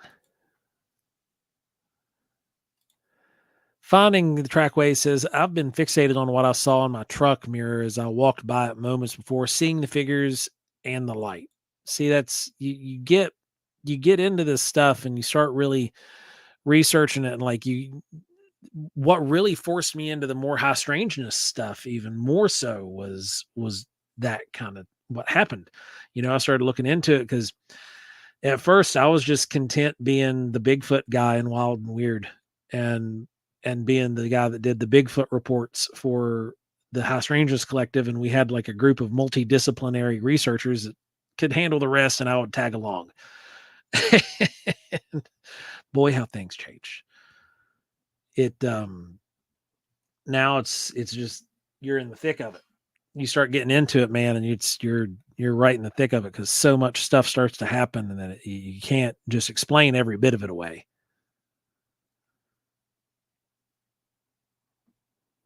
Yeah. I think the number one thing to remember is when you go out to find this stuff is that you're not going to see it unless it wants to be seen. I've had so many people back, even in the old Ghost Watch days, they just wanted to see something. They just wanted to hear something. Not that they didn't believe, they believed. They just wanted to see it for themselves.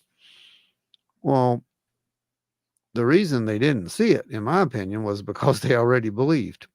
They already thought it was real. And I don't think there was anything to be gained from it.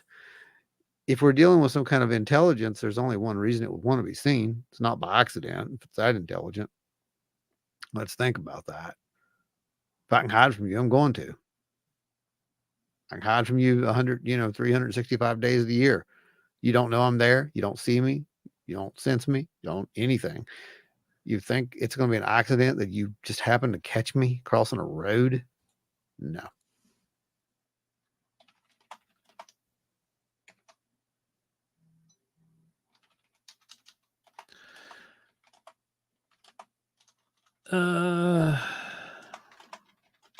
I'll just do the @ symbol, Brandy. Yeah, I just threw that in there in the typing. I was midway doing it when you were explaining it. If they're in here, it'll come up as them. Yeah.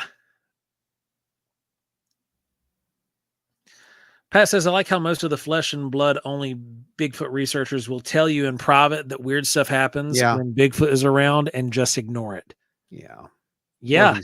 What he said. You really will. And it wasn't here until the last couple of years that when we would be out at places like Ohio Bigfoot or Cryptid Con, when you had all these flesh and blooders around that are diehard flesh and blood, that they would sit and deny, oh, nothing weird ever happens. Nothing weird ever happens. Nothing weird ever happens. Oh, but this happened. Yes. Yeah. Well, I'm not going to talk about it, but I'll talk to you guys about it. Yeah. Yeah, it's true. I mean, that's the whole point. And I don't know, a lot of people get hooked into it because they're looking for the answer. They're wanting to see it. They're wanting to believe it or something like that. And then there's the other people who crawl into it because they stumble into it. It finds them and it just kind of seems to lead them, which is the camp that I'm probably in. Terry said, I was always interested in the paranormal. Oh, sorry. So I had my didn't own know if I believed in it until I had my own experience. Yeah. It has a way of making you question yourself at times. And then when you just keep seeing more and more confirmations and validations, it's like, well, how many more of these are we going to ignore? I mean, everybody's not seeing the same thing. If they are, we're in trouble. Yep. Adam said there's a bunch of cherry picking. Oh, yeah. Yes, sir. Absolutely. Pat says it's not related. It just happens at the same time in the same place. Even kind of like the solar flare and the phone's going out. Yeah, right. You're right. Just like that. God forbid anyone get scared of solar flares. Oh my gosh. I bet that like if it was a solar flare that did my goodness. which is the most likely thing, they're probably trying to diminish the fear of solar flares. Well, I'm sure. I mean, you know, because the right one at the right time in the right position would block out all communications. yeah. Men in Black says, Cherry, this is the first time I've heard Men in Black say something that was like remotely Wow. positive towards this and what we were commenting on. That'd be Cherry true picking right is all there. fine if you're in a cherry grove. Absolutely, Man in Black. That I agree Absolutely. 100%. Again with the Man in Black. Larry Hose. Larry Hose keeping it free. Keeping it free, baby. Smack that new blessing.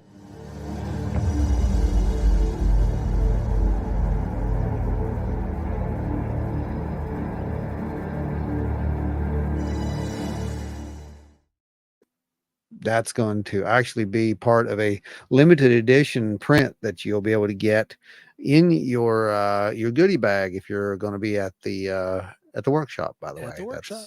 That's going to be part of the poster, the commemorative poster. Anita says, I didn't know paranormal wasn't normal until people started getting scared around me. All right, yeah.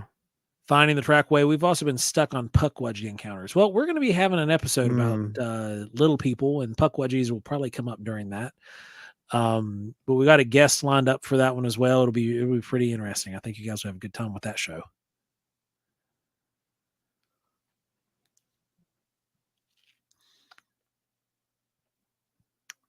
Everybody's over here thanking Larry for keeping it free. Yay. Adam says, I had my blessing taken down. No, he thinks that Pat did it because Pat's secretly a MIB. Rob Posey, Ron, I've told you about some of my UFO sightings at camp. We had another one on Thanksgiving Day, daytime sighting this time. Yeah.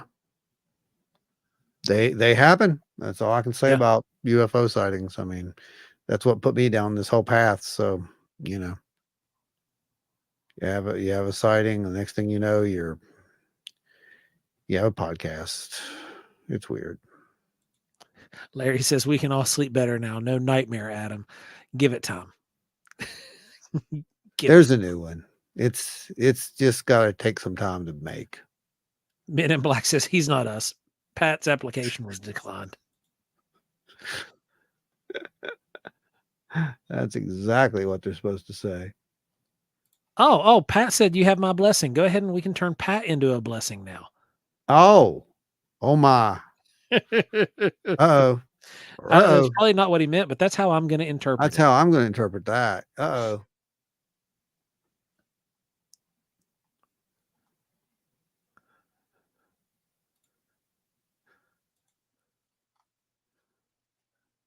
Oh man. So you guys anything else get out? Oh, Rob says my grandson had just set off a model rocket just before that. Interesting. Isn't it? Isn't it?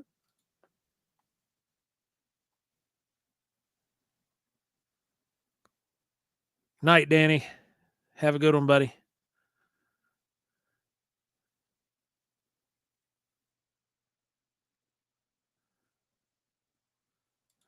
Anita says, my best UFO sightings have all been daylight. Well, these are the best ones because they're pretty undeniable if you can see something besides the flashing lights, right? But I have seen some pretty cool stuff at night too. And I would say my first one, it was technically daylight. It was evening. So what are you reaching up in the sky for? Adam said to make Pat into a puppet. Don't tempt me. Okay. I got you. I will make a puppet. I see what you're doing there. Tommy wants to know if anyone's going to be doing the cruise with Dave and Jenny. He's considering going. Well, good luck. Have fun with that. I'm sure it'll be a memorable time. Let's just say that. Dave's a heck of a character. Yeah. And if you get him in a confined space, God help you. He's gonna talk and talk and talk. So good luck with that one. And a cruise ship is a confined space. Yeah. It's gonna be great. Pat says, I have not been a puppet for years. I cut my strings long ago.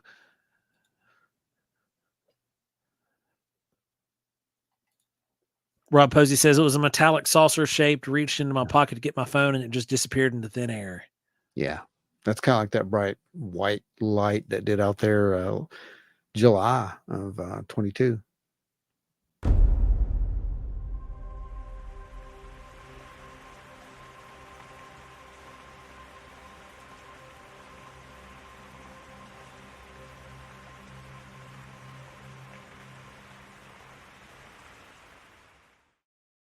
Ah, so refreshing. That one just makes you just like zen, you know? It's zen. Tommy says he'll jump overboard. Okay. You don't want to do that, Tommy. That might be bad. You don't want to do that. Dave's actually a cool guy. Let him talk.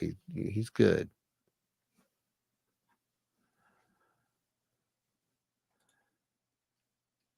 Bill said he's on the phone listening. He wanted me to tell y'all. Well, Bill, thanks for tuning in, brother. Thanks for hanging out with us, man. We got to get together soon. We miss you. Hey, buddy.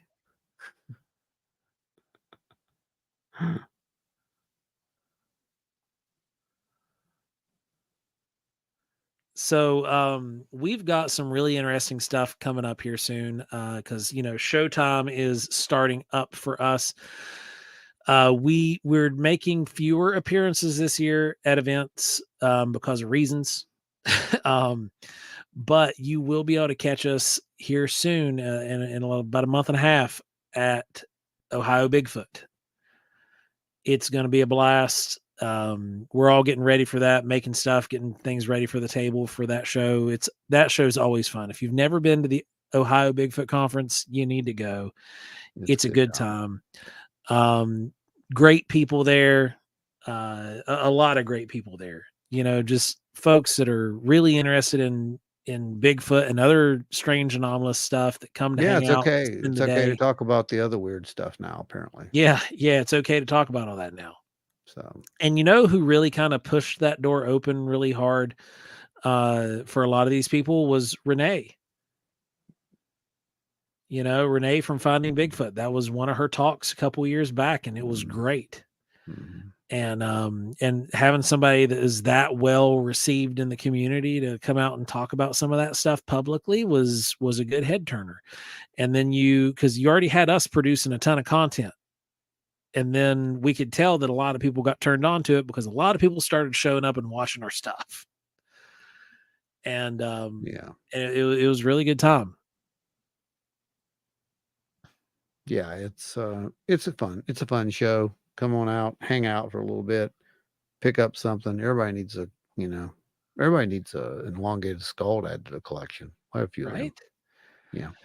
Finance Rockway said, for some time with my encounter, I expressed it as being tech. I swore up and down that a transparent orb caused most of the encounter. It's possible. Well, tech. We don't know. Yeah, the whole tech aspect is very possible. Mm-hmm. Yeah. Mm-hmm. Anita Allen said, so help me if that stupid triangle-shaped one turns up at TNT, I'm going to be mad. We had a weird triangle thing fly over the Mothman Festival one year. 2 of them. Do you have a schedule for the year yet? I have our calendar made up, but I haven't sent all that stuff over to Ron yet to draft out the official. I have nothing. No.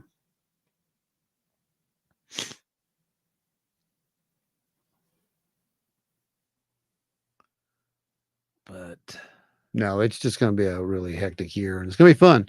But it's going to be hectic. It's going to be hectic, but there's going to be some good stuff, and you'll get to see some really cool stuff. Really, really cool stuff.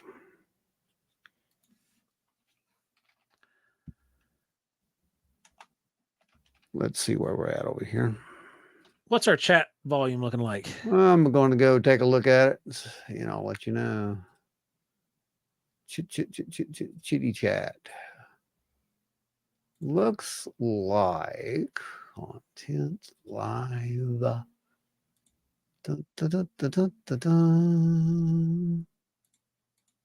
Analytics. Here we go. 881. So yeah, we've pretty much smashed our old barrier in two. This is pretty much normal. 700 to 800 is pretty much Yeah. normal now, and the high's been 1,000. So yeah, that's pretty freaking cool. You guys are rocking that. We'll take that, right? All day. Yeah, that's pretty cool. When I saw tech, I saw a baseball sized soap bubble just before everything went really weird. Huh. How about that? Yeah, you probably don't want to stand too close to that, bud. Just don't get too close to this thing. Nobody listens to me, so it doesn't really matter what I'm saying right now. But if I were you, I wouldn't get too close to those things. And here goes Adam trying to break records. Sky Daddy.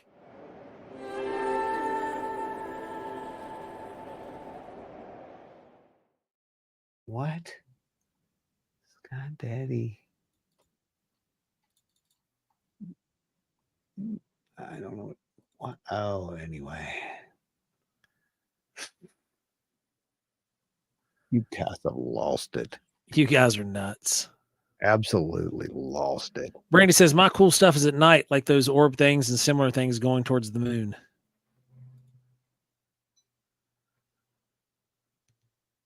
Well, what we got? See that you guys now have 1,700. Yeah, oh yeah, Rob, we do. We 1715, I believe. We had somebody who disagreed with us last week and left, but we made up like 2 after that, and now it's up to 15. So it's all good. We also found out that we were this week we were in the top 5% of podcasts globally out of 3,800,000 plus active podcasts. We're in the top 5%. That's crazy. That's audio, but that's crazy, isn't it? It's nuts. Yeah, it'd be really cool if we could get those people over here.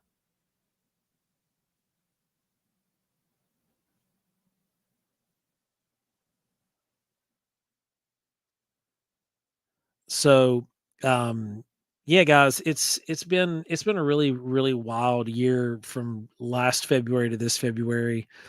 We're going to be able to share some stuff with you really soon. I know we've kind of alluded to some things, but it's all in time. And it's going to be awesome.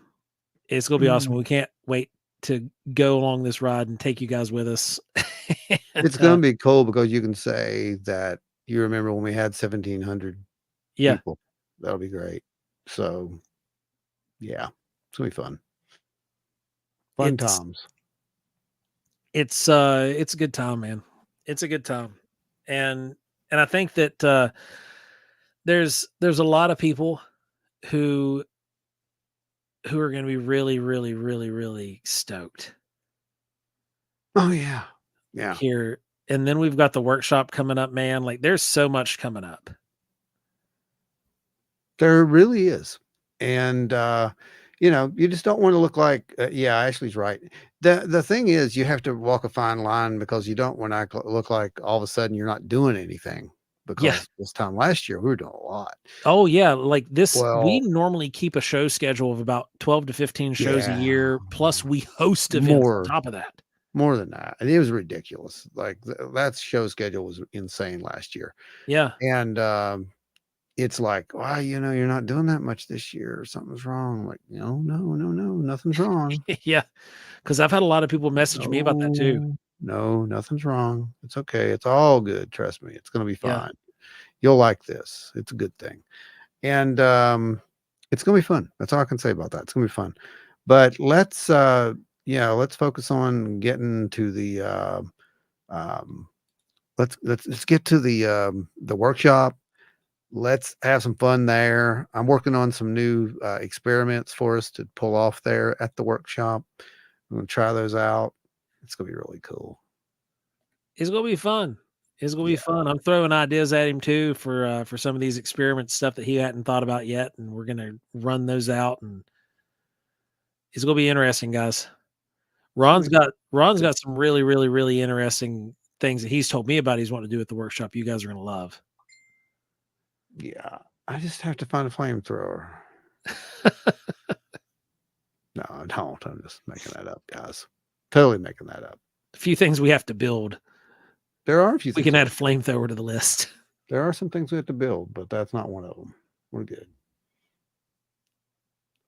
When you share. But yeah, Ashley said people don't get how much folks are doing behind the scenes. People really don't. And when they're used to seeing you be hyper active and super active out on stuff, like when you suddenly stop taking invitations and you're not going to shows, people start asking questions, thinking that something's wrong, but there's not. This is good in the best way. Tommy, there'll be another workshop, so don't worry. There's a couple more. Oh yeah, this year. We have time for those. We're making yeah, we do. We're going to be running at least 2 Bigfoot workshops throughout the rest of the year, and that'll be fun. And then we're going to try to throw another high strangeness one in another location if we get a chance to. We'll see about that. That just depends on the schedule we got to keep. Yeah, I doubt it at this point, but you never know.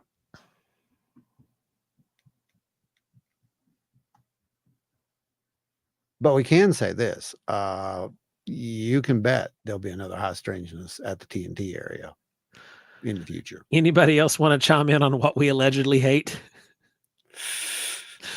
Everybody was saying the MIB hates when you share a video on demand. MIB hates when you link the show. MIB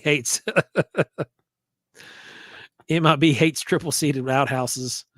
Oh my gosh. MIB hates air. MIB, you hate guys Bob. Are awful. MIB hates big brain primates.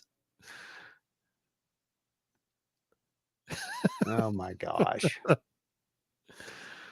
But yeah, guys, it's fun. It's really, really fun. We've got some really cool stuff that's going to be happening soon, and you guys are going to love it. It's going to be right up your all's alley. We're excited to share it with everybody. 912 kids. Good job. We love MIB. Uh-oh. They don't like it when you do that. It's how it's you backfiring. It's how you get rejected. Oh man. One day I might join the MIB. I don't know. I hear it's the last suit you'll wear. If we could not tolerate breathing facts, we would not get near enough to Adam Good for surveillance.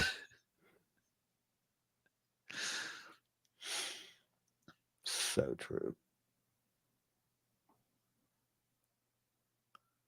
Oh, facts or farts. MIB made a typo. Oh, if we could not tolerate breathing farts, we could get close enough. What?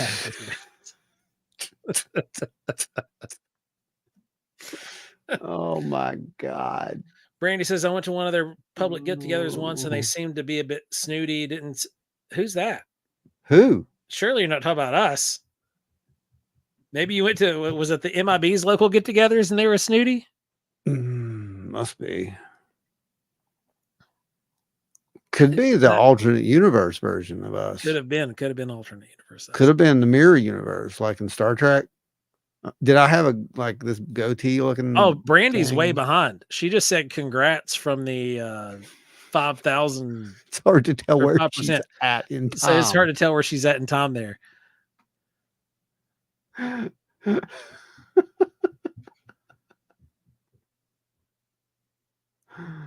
Tommy is not MIB. He's just a member of our fan club. Oh man. Oh, so there's an MIB fan club now. Yep, I guess. Good grief. Oh man, what are you guys doing? These guys got to try to show up and steal the show any way they can. Yep, it's true. Gotta watch them, man. I know. You never know what they're going to do. They're always trying to troll us over here. Yep. And the other good people of the interwebs. They make some good points sometimes, though. Just say Oh yeah, I like the Cherry Grove. That was a good one. that's a good one. Got to remember that. Got to remember that. Hey, Marilee just jumped on. What's Marilee. up? It's all good. It's all good. We're getting Got ready a to little round out here in ghost. a minute, Got our little ghost there. That's but it's cute. always fun to have you here. You can go back and catch up. We told a lot of stories. Some people here shared some of their accounts, and we read those off. And we also told some of our past accounts and personal experiences that we had.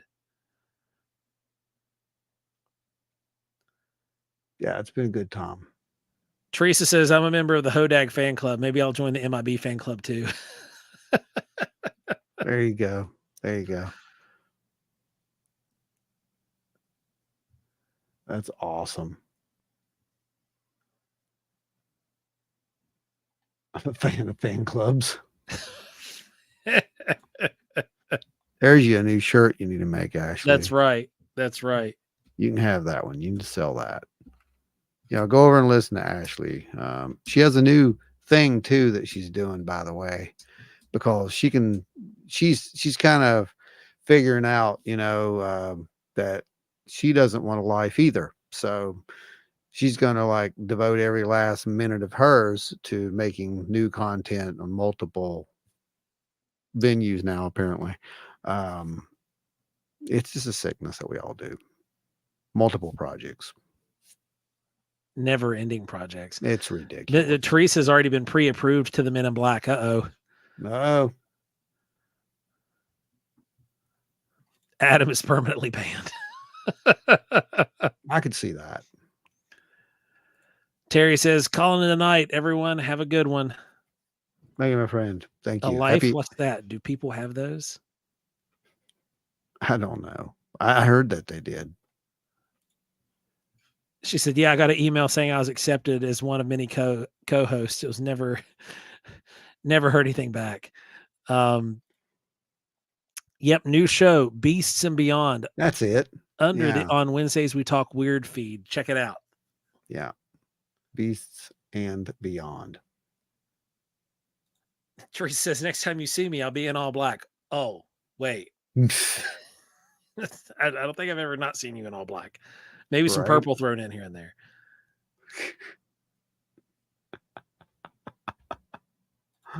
Men in Black. Adam Goods responding to Men in Black permanently banning him. Men in Black, really? Thank Jesus. Thank Buddha. Thank you, Krishna. Thank you, every god in the book. How are we looking at on that count? Oh, about 950 or so. They're really, they're really close. 50 more of these little babies, and they're gonna hit 1,000. So that's pretty good. That's not bad. I can't complain. I can't complain at all. It's been a good little evening. We had a very interesting surge at one point there. I don't know what happened. Probably Adam. If I had to guess, I'd say Adam happened. Looks like Adam's happening again. Yeah, I'd say that's what it is. I think I'd nailed down that anomaly right now.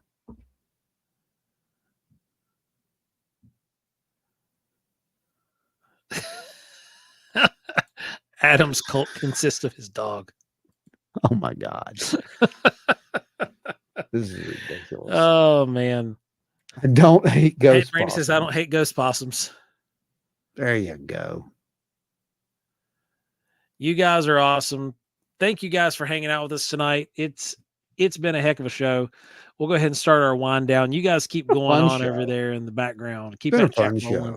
And then don't forget to go over, once the video's over, go over and drop a comment over on the video itself once it's uploaded and back on the feed, doing a replay. Those things always help out. Also, like, share, and subscribe. Remember to tune in to tomorrow's episode and its premiere, and that is going to be with the Stan Gordon.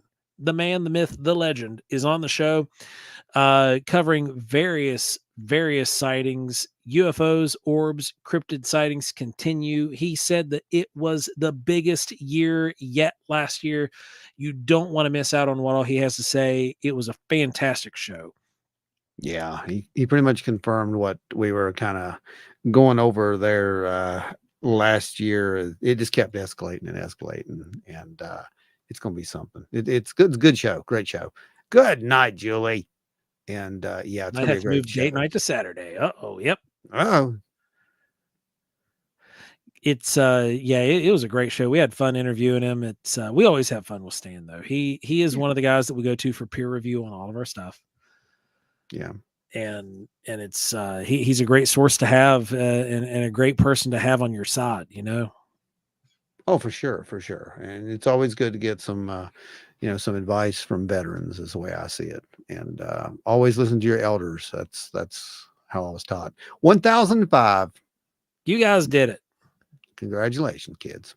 You wild and weirdos and weirdettes did it. And I'm going to tell you what, I am going to go, and I'm going to go celebrate Margarita Day while it's still Margarita Day. And hopefully I won't remember any of this after it's over.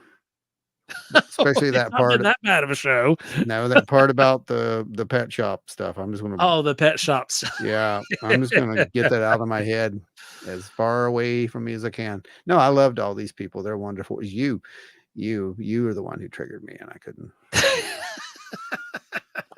Yeah. Oh man. Well, everybody, y'all have a great night. Thanks for hanging out with us tonight. Remember to go check out Wild and Weird WV on YouTube for more content. Always like, share, and subscribe with all your weird friends and family. Tell everybody you know about us. The show keeps growing. We've got more people that tune in every single week. Thank you for that. And remember,